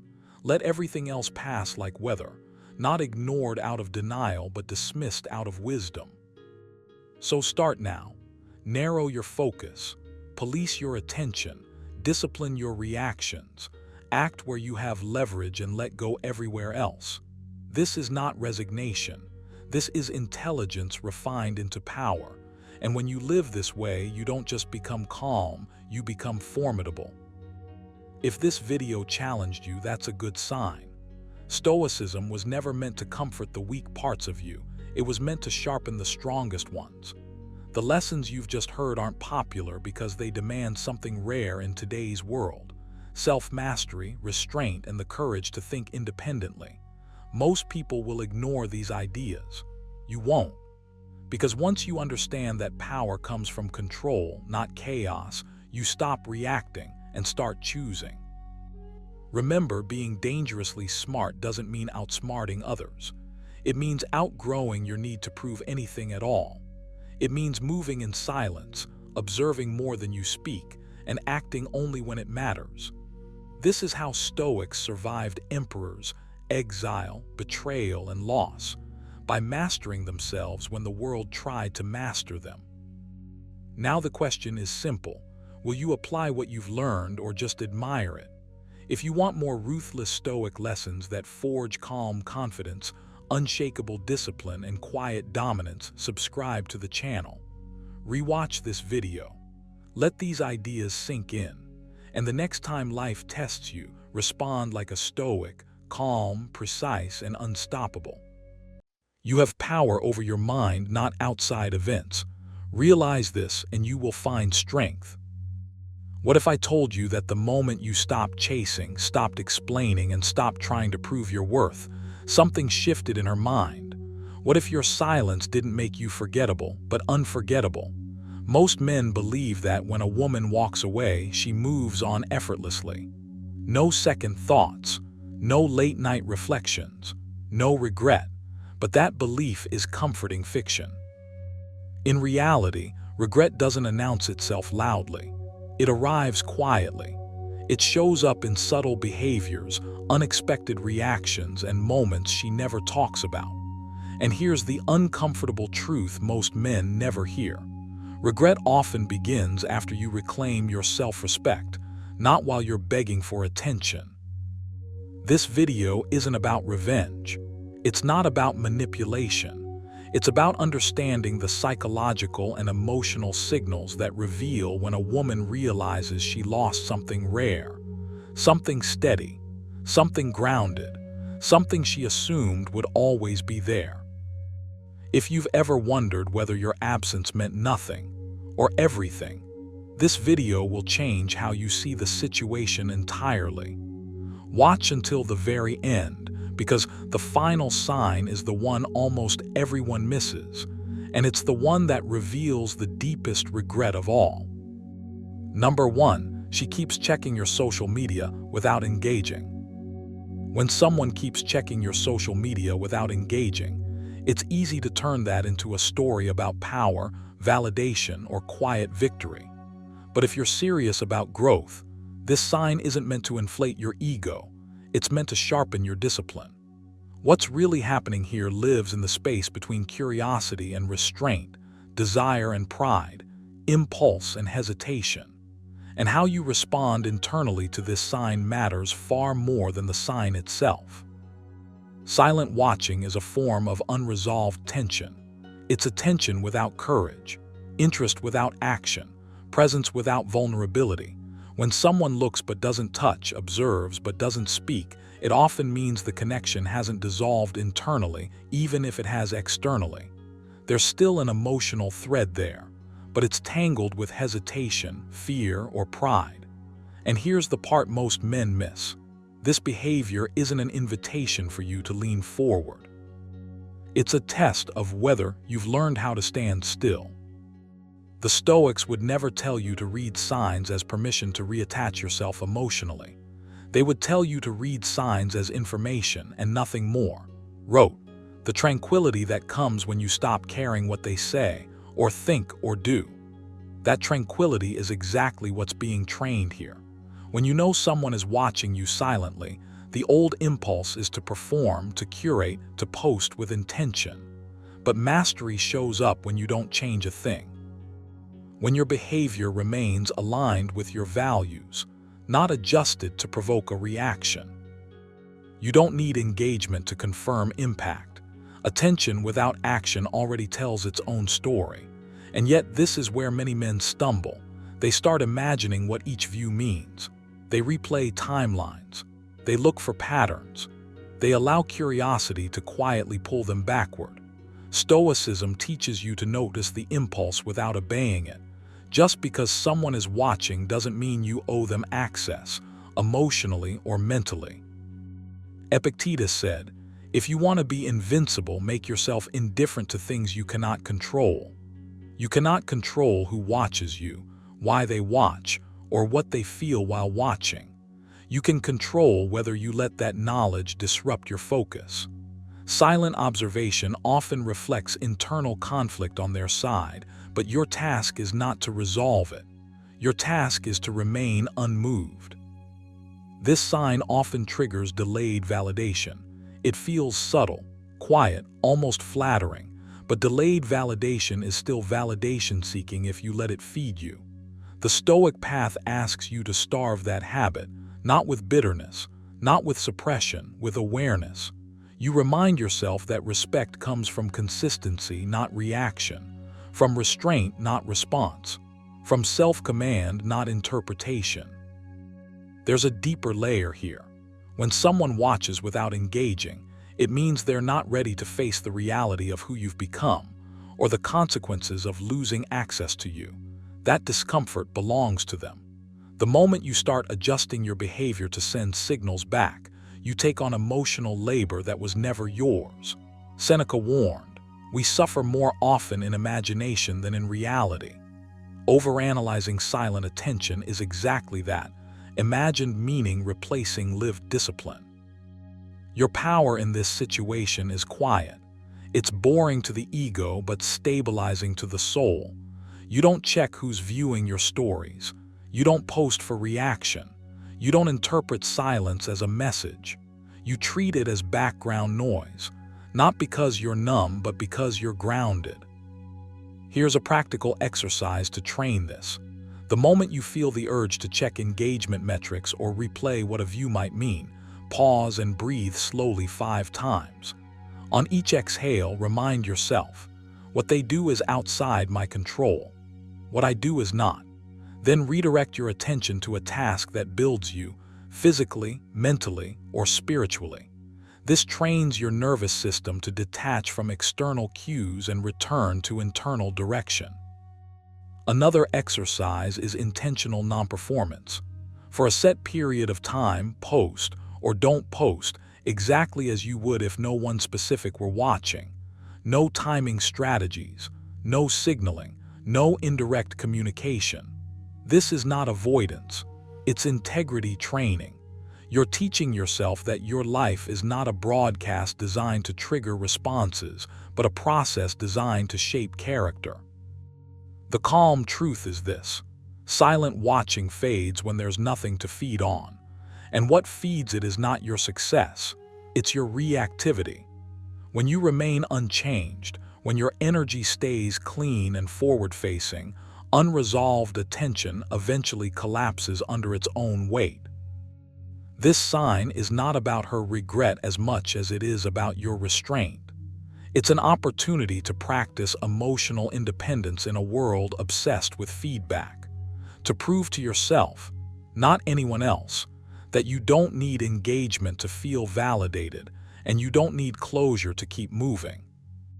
So take this moment seriously, not as a signal to act but as a chance to refine your composure.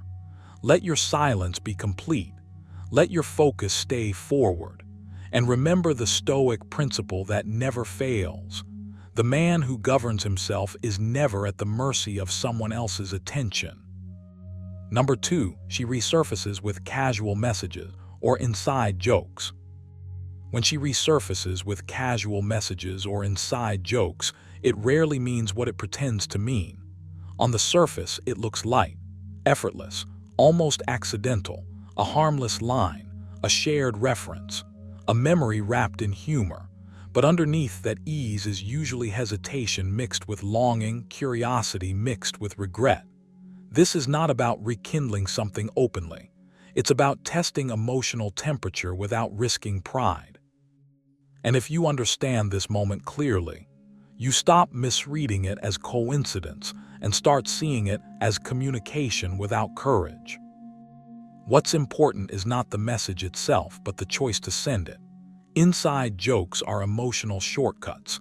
They bypass logic and go straight to shared identity. When someone uses them after distance, they're not just reminiscing. They're reopening a door while pretending they didn't touch the handle. That's why the tone is casual. Casual creates plausible deniability. If you respond warmly, the door opens wider. If you don't, she can retreat without losing face. This is not manipulation in a dramatic sense. It's uncertainty trying to protect itself.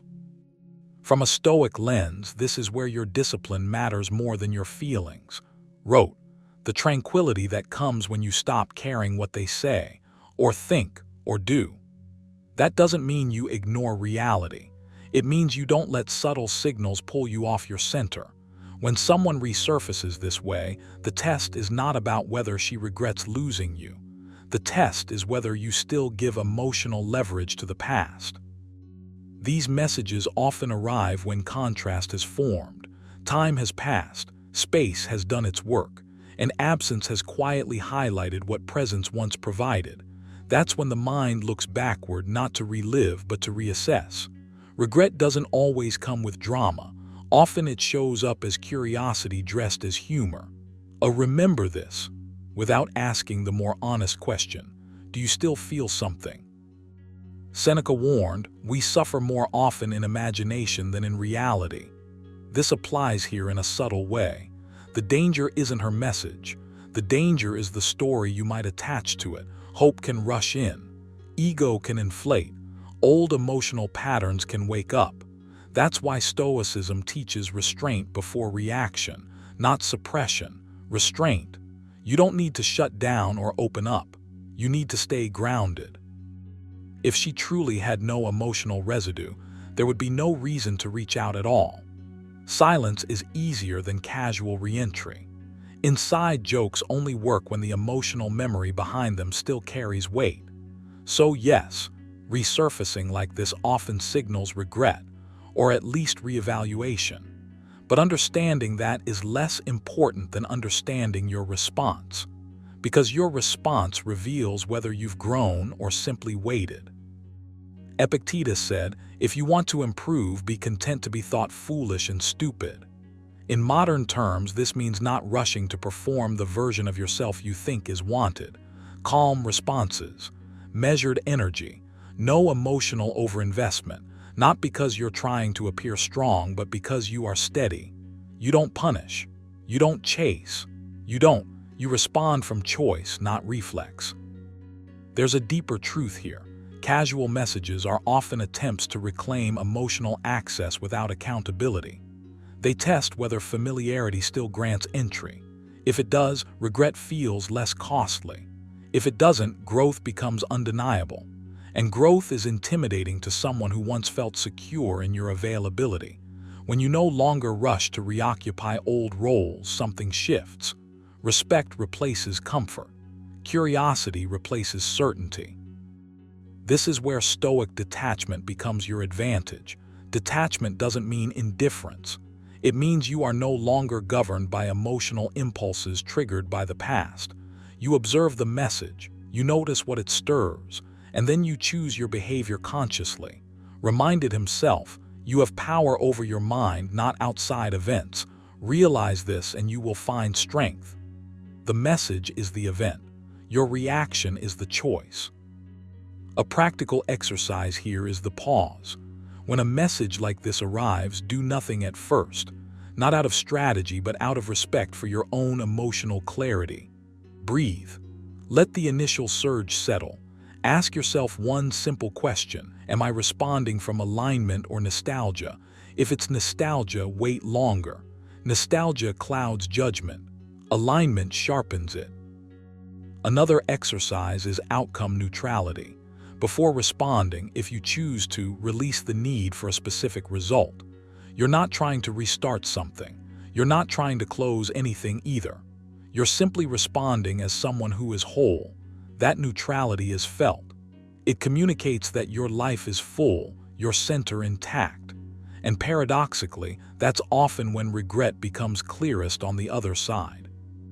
Stoicism also teaches you to watch patterns, not moments. One message can mean many things. Repeated resurfacing, always casual, always indirect, often points to unresolved emotion mixed with fear of vulnerability. But your task is not to decode her inner world. Your task is to protect your own progress. Seneca wrote, "He who returns to the place where he once stumbled is not wise unless he walks more carefully." Awareness without discipline leads you back into old loops. You don't need to confront. You don't need to accuse. You don't need to read between every line. You need to embody calm self-respect. If you engage, engage lightly and honestly. If you don't explain yourself. Silence, when chosen consciously, is not avoidance, it's self-governance. When she resurfaces with casual messages or inside jokes, it's often because something inside her is unsettled. But the real signal isn't her regret. It's whether you've reached a place where your peace no longer depends on her clarity. That's the Stoic win. Not indifference, not bitterness, but quiet composure. Your growth shows not in what you say back, but in how little you need the moment to mean something. Practice that daily. Watch your impulses. Strengthen your pause. Choose responses that reflect who you've become, not who you used to be. And remember the Stoic rule that never fails. Your power is not in reopening doors, but in knowing you can walk forward without looking back. Number 3, she asks mutual friends about your life. When she asks mutual friends about your life, it's rarely about idle curiosity. It's a quiet signal, indirect by design and loaded with meaning. You're no longer in her immediate orbit, yet your presence still occupies mental space. Instead of reaching out directly, she chooses the safer distance of second-hand information. That distance matters. It tells you there's hesitation, reflection, and a pull she hasn't fully resolved.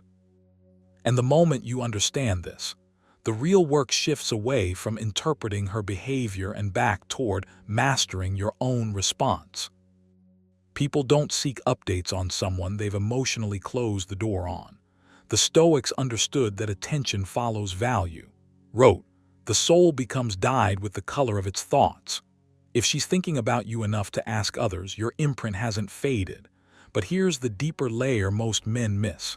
This behavior is less about you as a person and more about how you made her feel about herself. Loss sharpens awareness. Distance clarifies what presence once provided. And regret often speaks in whispers before it ever dares to speak aloud. You might feel a surge of validation when you hear that she's asking about you. That reaction is human, but this is exactly where Stoic discipline matters. Epictetus warned, if you want to be invincible, make sure that no external thing can disturb your peace. Her curiosity is not a signal for you to react, chase, or adjust your path. It's a mirror reflecting that your absence has weight. Your task is not to lean toward it, but to remain steady where you are. When someone uses mutual friends as a channel, it often means direct contact feels emotionally risky. There's uncertainty, pride, fear of rejection, or the realization that reaching out might expose vulnerability she's not ready to face. So she gathers fragments instead. How are you doing? Are you happy? Have you changed?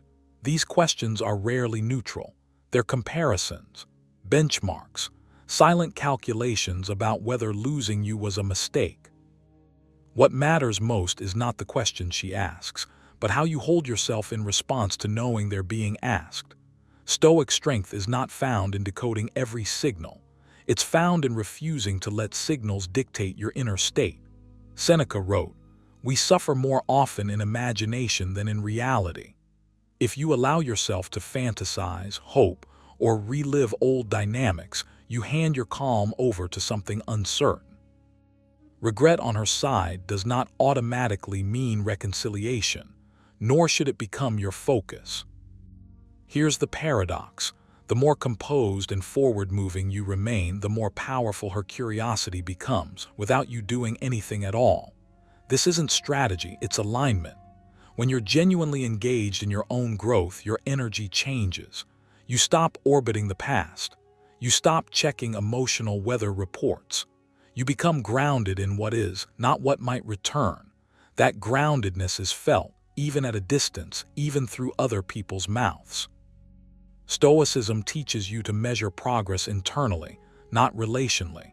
Reminded himself, do not waste what remains of your life in speculating about others. If she's asking about you, let that be her process, not your project. Your responsibility is to continue becoming someone who doesn't need to be monitored to feel complete. Someone whose life doesn't pause waiting for recognition. Someone whose absence speaks because his presence was real. A practical exercise here is attention redirection. Each time your mind drifts toward what she might be thinking or asking, gently pull it back to what you are building now. Ask yourself one grounded question. What action today strengthens my character? Then do that. This trains your mind to value agency over speculation. Over time, curiosity from others loses its emotional pull because your sense of direction is no longer up for negotiation. Another practice is emotional neutrality. When you hear updates, good, bad, or ambiguous, practice receiving them without reaction. No internal spike, no mental storytelling, just information passing through. This is harder than it sounds, but it's transformative. You're teaching yourself that your worth doesn't rise or fall based on who's asking about you. Epictetus said, "It is not things themselves that disturb us, but our judgments about them." Change the judgment and the disturbance dissolves. It's also worth understanding that regret often arrives late. Not because the connection lacked value, but because people don't feel loss immediately. They feel relief, distraction, novelty. Only later does the absence become specific.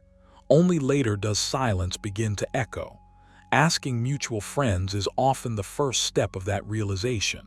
But realization alone doesn't guarantee action. And that's why you must not anchor yourself to it. Your calm, your progress, your restraint, these are the things that give meaning to her curiosity, not clever responses, not indirect messages, not emotional availability on standby. Stoic men don't posture. They proceed. They let others observe from a distance if that's where they are. They don't close doors aggressively, but they don't reopen them impulsively either. Seneca wrote, "He who is brave is free." Freedom here means emotional independence. You are free when someone can wonder about you without you wondering back. Free when questions circulate without pulling you off center.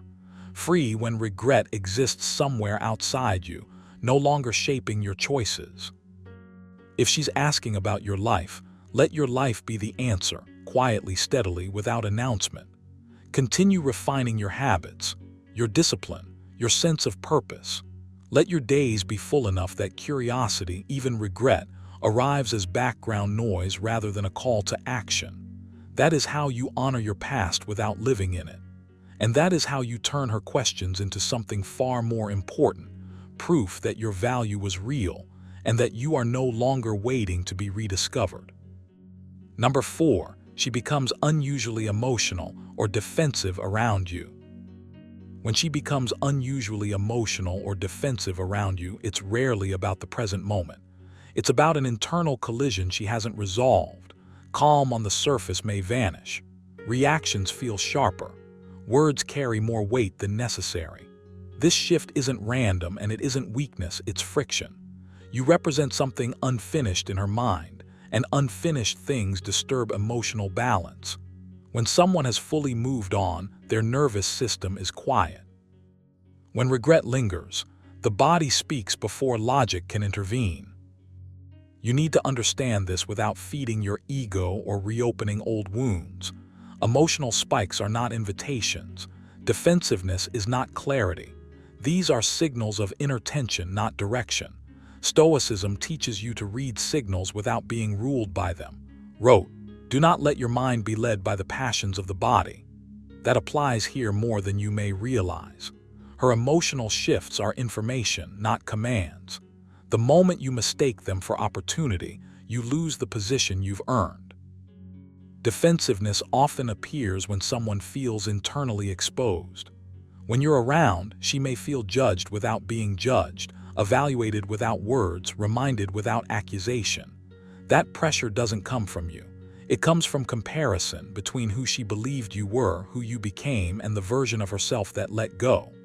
This internal comparison triggers self-protection. Emotional armor goes up. Tone changes. Reactions become disproportionate. Not because you're doing something wrong, but because your presence disrupts the story she told herself to stay comfortable. Here, where your discipline matters. If you react emotionally to her emotionality, you reinforce chaos. If you try to soothe defensiveness with reassurance, you reward instability. The Stoics would call this surrendering the inner citadel. Epictetus warned, if you want to be invincible, make sure no one has the power to disturb your inner peace. You don't gain strength by calming her emotions. You gain it by governing your own. Calm is not indifference, it's self-respect in motion. Unusual emotion often masks unresolved loss. Not always longing, not always desire, but the loss of certainty.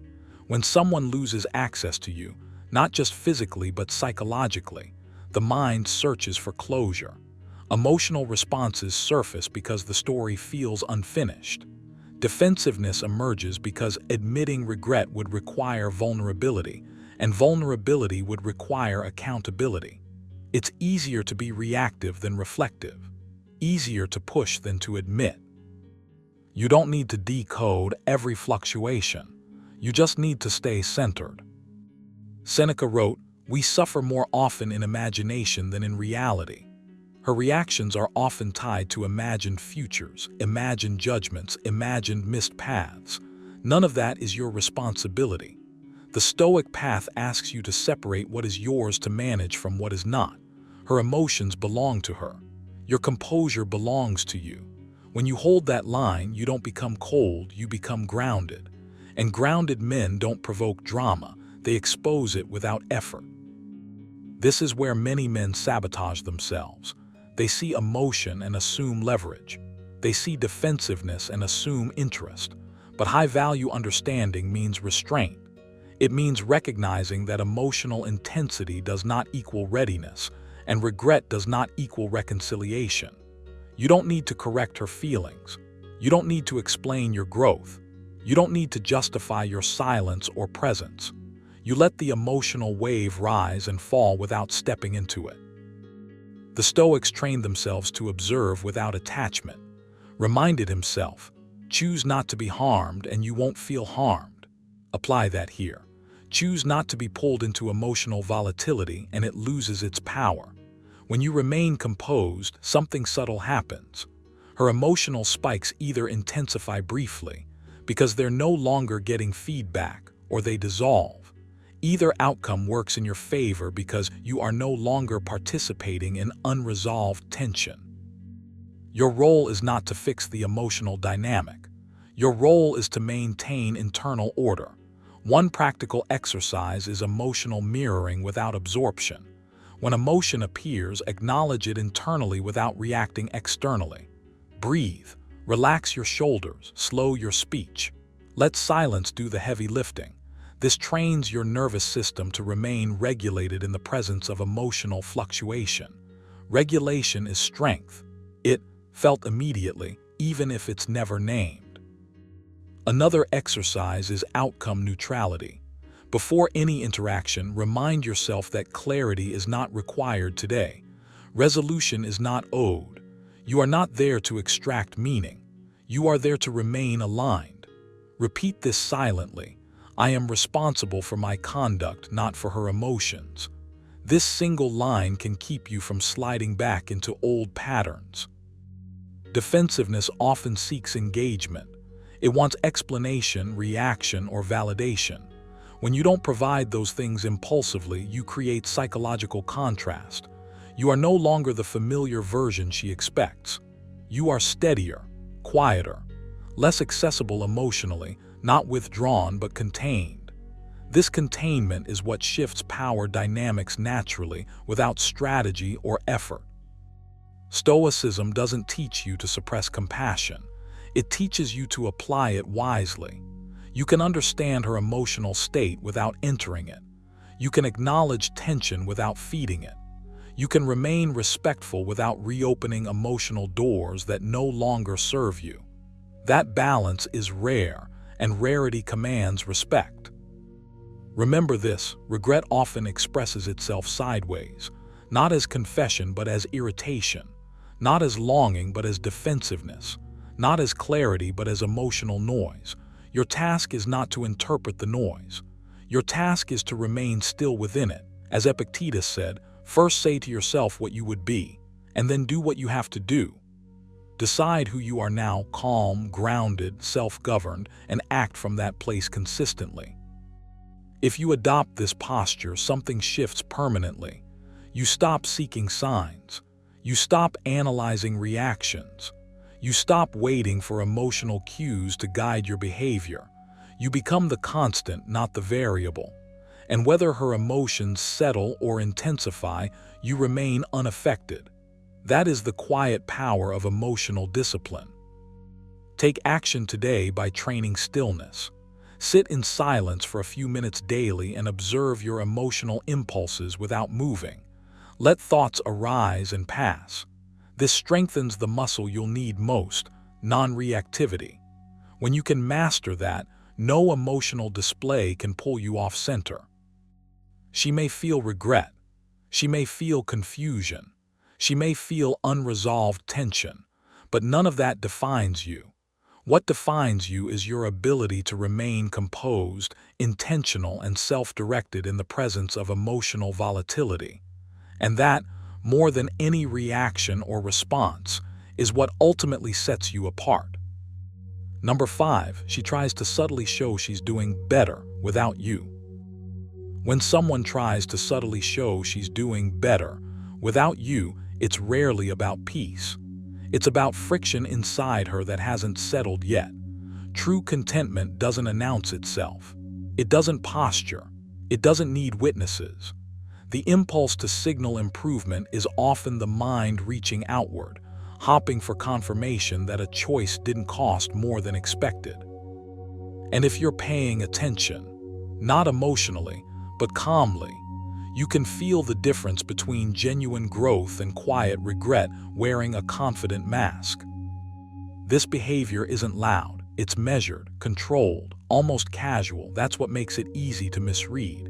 It looks like strength on the surface, but beneath it is comparison. Comparison only exists when something unresolved remains. The Stoics understood this instinct well. Seneca wrote, "The greatest obstacle to living is expectancy, which hangs upon tomorrow and loses today." When someone needs to prove they're thriving, they're often still tethered to yesterday, still checking the scoreboard, still hoping their progress is seen, felt, registered. What matters here is not why she does it, but what it invites you to do.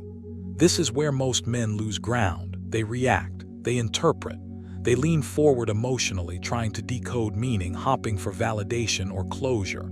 But the Stoic path asks something else of you: composure, not detachment, composure. Reminded himself, choose not to be harmed, and you won't feel harmed. The signal loses power the moment you stop assigning meaning to it. When someone subtly broadcasts how well they're doing, it often carries an unspoken question. Do you see me? Does this affect you? Not consciously, not maliciously, but instinctively. Humans want their decisions to feel justified. And when a connection mattered, the need for justification can linger long after the separation. That's not your burden to carry. Your work is not to interpret signals, but to remain anchored. This is where your response, internal not external, becomes everything. If you allow those signals to stir you, you give them gravity. If you stay centered, they dissipate on their own. Epictetus was clear. If someone succeeds in provoking you, realize that your mind is complicit in the provocation. Calm awareness is not indifference. It's self-respect in motion. You don't deny what you notice. You simply refuse to be pulled by it. There is a quiet power in not competing with appearances. Growth that needs to be seen is still negotiating with insecurity. Growth that is real doesn't scan for reactions. When you understand this, you stop comparing trajectories. You stop measuring progress through someone else's presentation. You return to your own lane, and that return is felt, even if nothing is said. What often goes unspoken is that these signals are less about you personally and more about identity repair. When a bond ends, the self-image cracks. The mind rushes to patch it. I'm fine. I'm better. I'm thriving. Stoicism doesn't mock this impulse. It observes it. Seneca noted, "We suffer more in imagination than in reality." The performance of improvement is often a response to imagined judgment, not real evaluation. Your strength is revealed in how little you need to respond, not outwardly but inwardly. You don't countersignal. You don't upgrade your own image to match or exceed. You don't prove anything. You stay steady. You let actions unfold without commentary.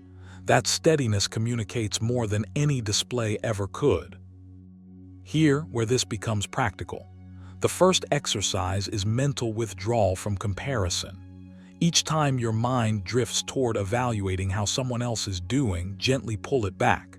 Ask yourself, is this within my control? Ask that question relentlessly. The answer here is always no. Their presentation, their progress, their narrative, none of it belongs to you. Release it deliberately. The second exercise is identity reinforcement. Daily, remind yourself of who you are becoming, independent of external reference points. Not what you've lost, not what someone else is showing. Who you are choosing to build. Write it, sit with it, feel it. Stoicism is not passive acceptance, it is active alignment. When your identity is solid, signals lose their pull. The third practice is emotional economy. Stop spending emotional energy on decoding. Curiosity is fine. Obsession is not. Each time you feel the urge to analyze, pause, and redirect that energy into something constructive. Reflection, discipline, stillness. Epictetus said, "Make the best use of what is in your power and take the rest as it happens." This is how you conserve strength. What's important to understand is that regret doesn't always look like sadness. Sometimes it dresses itself as success. Sometimes it smiles. Sometimes it posts, signals, hints, and performs. But performance is effort, and effort reveals tension. True peace is quiet. It doesn't check who's watching. Your role is not to confirm or deny anyone else's narrative. Your role is to remain unmoved by the need to be included in it. That composure creates a subtle reversal. The less you react, the less control the signal has. And control, not over others but over yourself, is the only kind that matters. Stoicism teaches that dignity is self-contained. Wrote, "It is not death that a man should fear, but he should fear never beginning to live." Living, in this sense, means choosing inner stability over emotional reaction. It means letting others walk their path without commentary from you. It means trusting that what is real does not need to be advertised. So when you notice the quiet signals, the subtle projections of "I'm doing better," don't lean in. Lean inward, breathe, stay grounded. Let the moment pass without interpretation. Practice stillness, practice restraint, practice focus. Over time, you'll notice something shift, not in them but in you.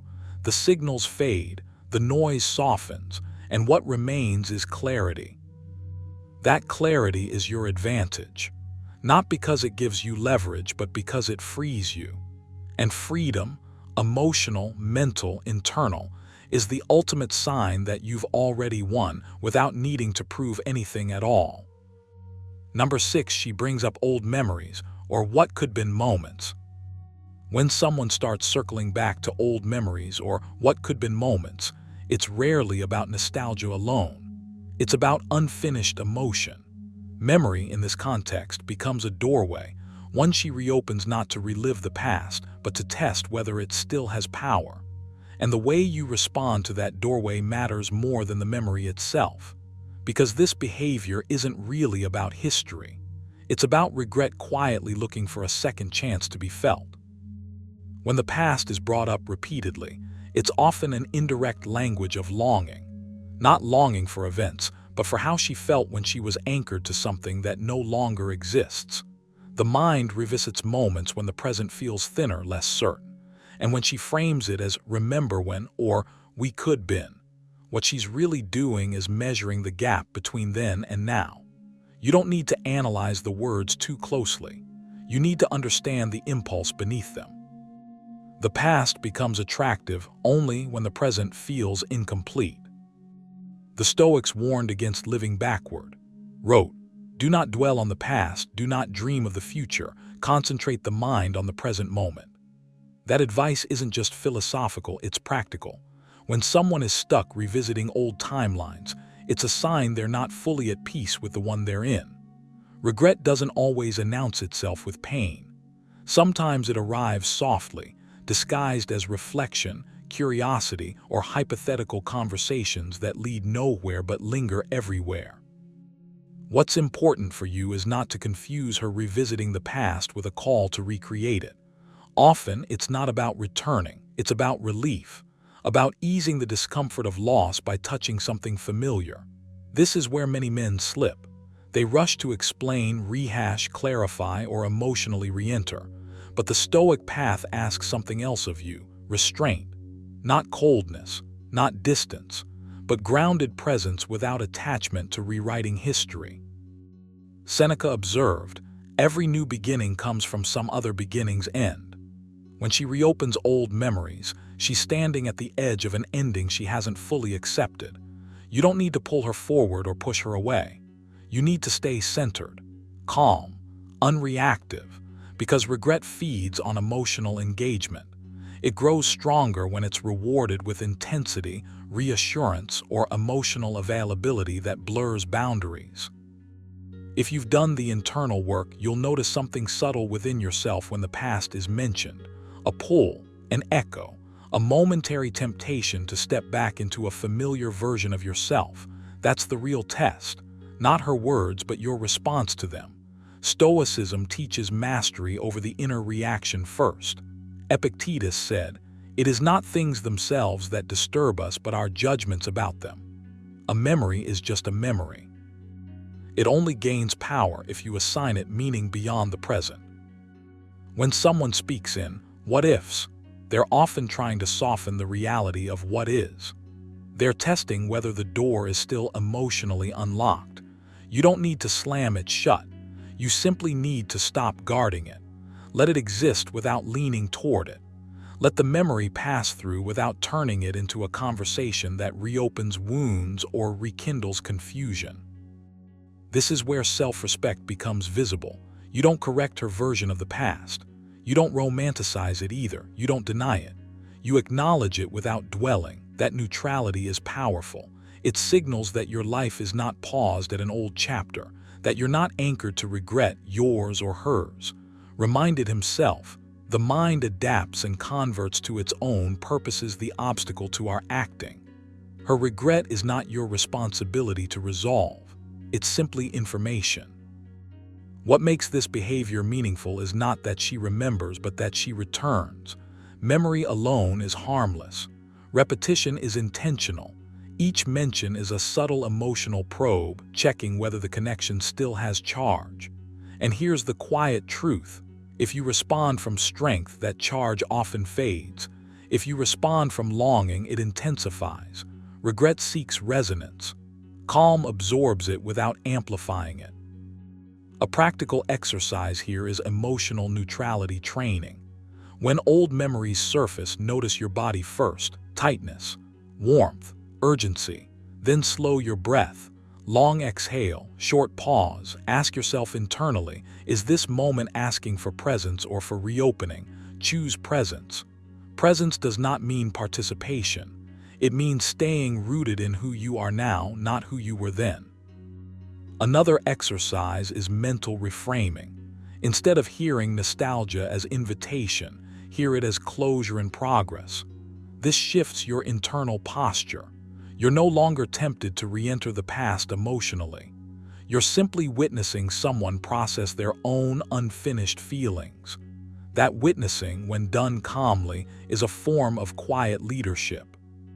Stoicism doesn't ask you to be indifferent to emotion. It asks you to be sovereign over your response to it. Seneca wrote, "A man who suffers before it is necessary suffers more than is necessary." Re-engaging emotionally with the past before it's truly aligned with your present costs you energy. And energy is not something you should spend on unresolved timelines. You grow by staying where your feet are. You mature by not needing the past to validate your present. When she brings up old memories, your task is not to correct the story or revive the feeling. It's to remain steady, to let the memory exist without becoming a bridge backward, to allow her regret to surface without making it your emotional labor. The deeper lesson here is about self-command. When you no longer chase closure, it often arrives on its own. When you no longer seek validation from someone's regret, your confidence becomes unmistakable. You stop being pulled into hypothetical worlds.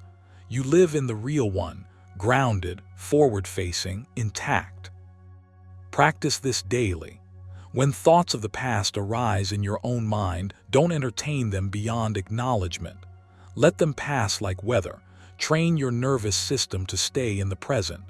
Over time, you'll notice a shift. You become less reactive, more composed, more selective with your emotional energy. And that composure does something interesting. It transforms regret into respect, not because you demand it, but because you no longer need anything from the past to feel complete. Number 7, she struggles to fully move on despite dating others. There's a quiet truth that often goes unspoken when someone says they've moved on. Movement doesn't always mean resolution. Sometimes it's just motion without direction. When she struggles to fully move on despite dating others, what you're really seeing is not confusion, but unfinished emotional business. And understanding this isn't about feeding your ego or reopening old doors. It's about clarity, about learning to read emotional residue without becoming trapped by it. You sense it in the way time passes, but nothing settles. On the surface, life looks busy, filled, forward-moving. Underneath, something remains unresolved. Stoicism teaches that the mind resists letting go of what once felt meaningful. Wrote, "The soul becomes dyed with the color of its thoughts." When someone hasn't released a past bond, their present becomes tinted by it, even if they don't consciously admit it. They may be moving, but part of them is still standing where things ended. This struggle to move on is rarely about you as a person and more about what the connection represented. Not the moments, not the memories, but the feeling of alignment, certainty, or emotional grounding that existed at one point. When that imprint remains, new connections don't fully land. They're experienced but not absorbed. There's comparison, even when there's restlessness, even when things seem fine. And the mind keeps circling back, not because it wants to return, but because it hasn't learned how to let go. Here, where your role matters not in action but in restraint, the Stoics were clear about this. Epictetus said, "If you want to be free, do not wish for things to happen as you wish, but wish for things to happen as they do." Her internal struggle is not yours to solve, manage, or respond to. The moment you try to interpret it as a signal to act, you step out of strength and into reaction. Understanding this sign is about staying centered, not getting pulled back into emotional gravity. When someone dates others but hasn't truly moved on, it often reveals an inner split. Part of them wants novelty, distraction, forward momentum. Another part resists closure. That resistance can't be bypassed by replacing faces or changing environments. Stoicism would call this an attachment to impressions, holding on to how something once felt rather than seeing what is now. And attachments like that don't dissolve through effort. They dissolve through acceptance. For you, the real discipline is not reading into what she does, but reading into how you respond internally. Do you feel a pull to interpret, to analyze, to wait for a sign? Or do you remain anchored in your own direction, reminded himself daily, you don't have to turn this into something? That line applies here more than ever. Her inability to fully move on does not require your involvement. It requires your composure. There's also a deeper lesson hidden in this sign. When someone can't emotionally release a past connection, it often means the bond challenged them in a way they didn't resolve internally. It forced growth, reflection, or self-confrontation they may not have completed. New connections then feel lighter but also thinner, less demanding, less real. That doesn't mean they want to go backward. It means they haven't finished digesting what the past revealed about themselves. This is where Stoic detachment becomes power. Detachment isn't coldness. It's clarity without need. Seneca wrote, "The one who clings to anything loses everything." If you cling to the idea that her struggle has something to do with what you should do next, you lose your balance. But if you see it clearly and let it pass, you gain authority over your own emotional state. A practical exercise here is emotional boundary awareness. When thoughts arise about what her behavior might mean, pause and ask yourself one simple question: is this within my control? If the answer is no, and it always is, release it. Not aggressively, gently. Repetition builds strength. Over time, your mind learns to stop chasing meaning where there is none for you to act on. Another discipline is outcome neutrality. Instead of imagining possible futures or unresolved endings, ground yourself in the present. Focus on your breath, your posture, your next constructive action. Stoicism teaches that peace comes from attention directed inward, not outward. When you master this, external signals lose their emotional pull. There's also growth in recognizing that not everyone processes loss at the same pace. Some move forward cleanly. Others carry echoes longer than they expect. That doesn't make them weak. It makes them human. But your strength comes from not becoming part of that echo. You respect the past without living in it. You acknowledge the sign without responding to it. Epictetus advised, first say to yourself what you would be, and then do what you have to do. Decide who you are in moments like this. Are you the man who waits for emotional ripples to return, or the man who continues forward undistracted, composed, and grounded? That decision shapes everything. If you want to internalize this lesson, practice mental release.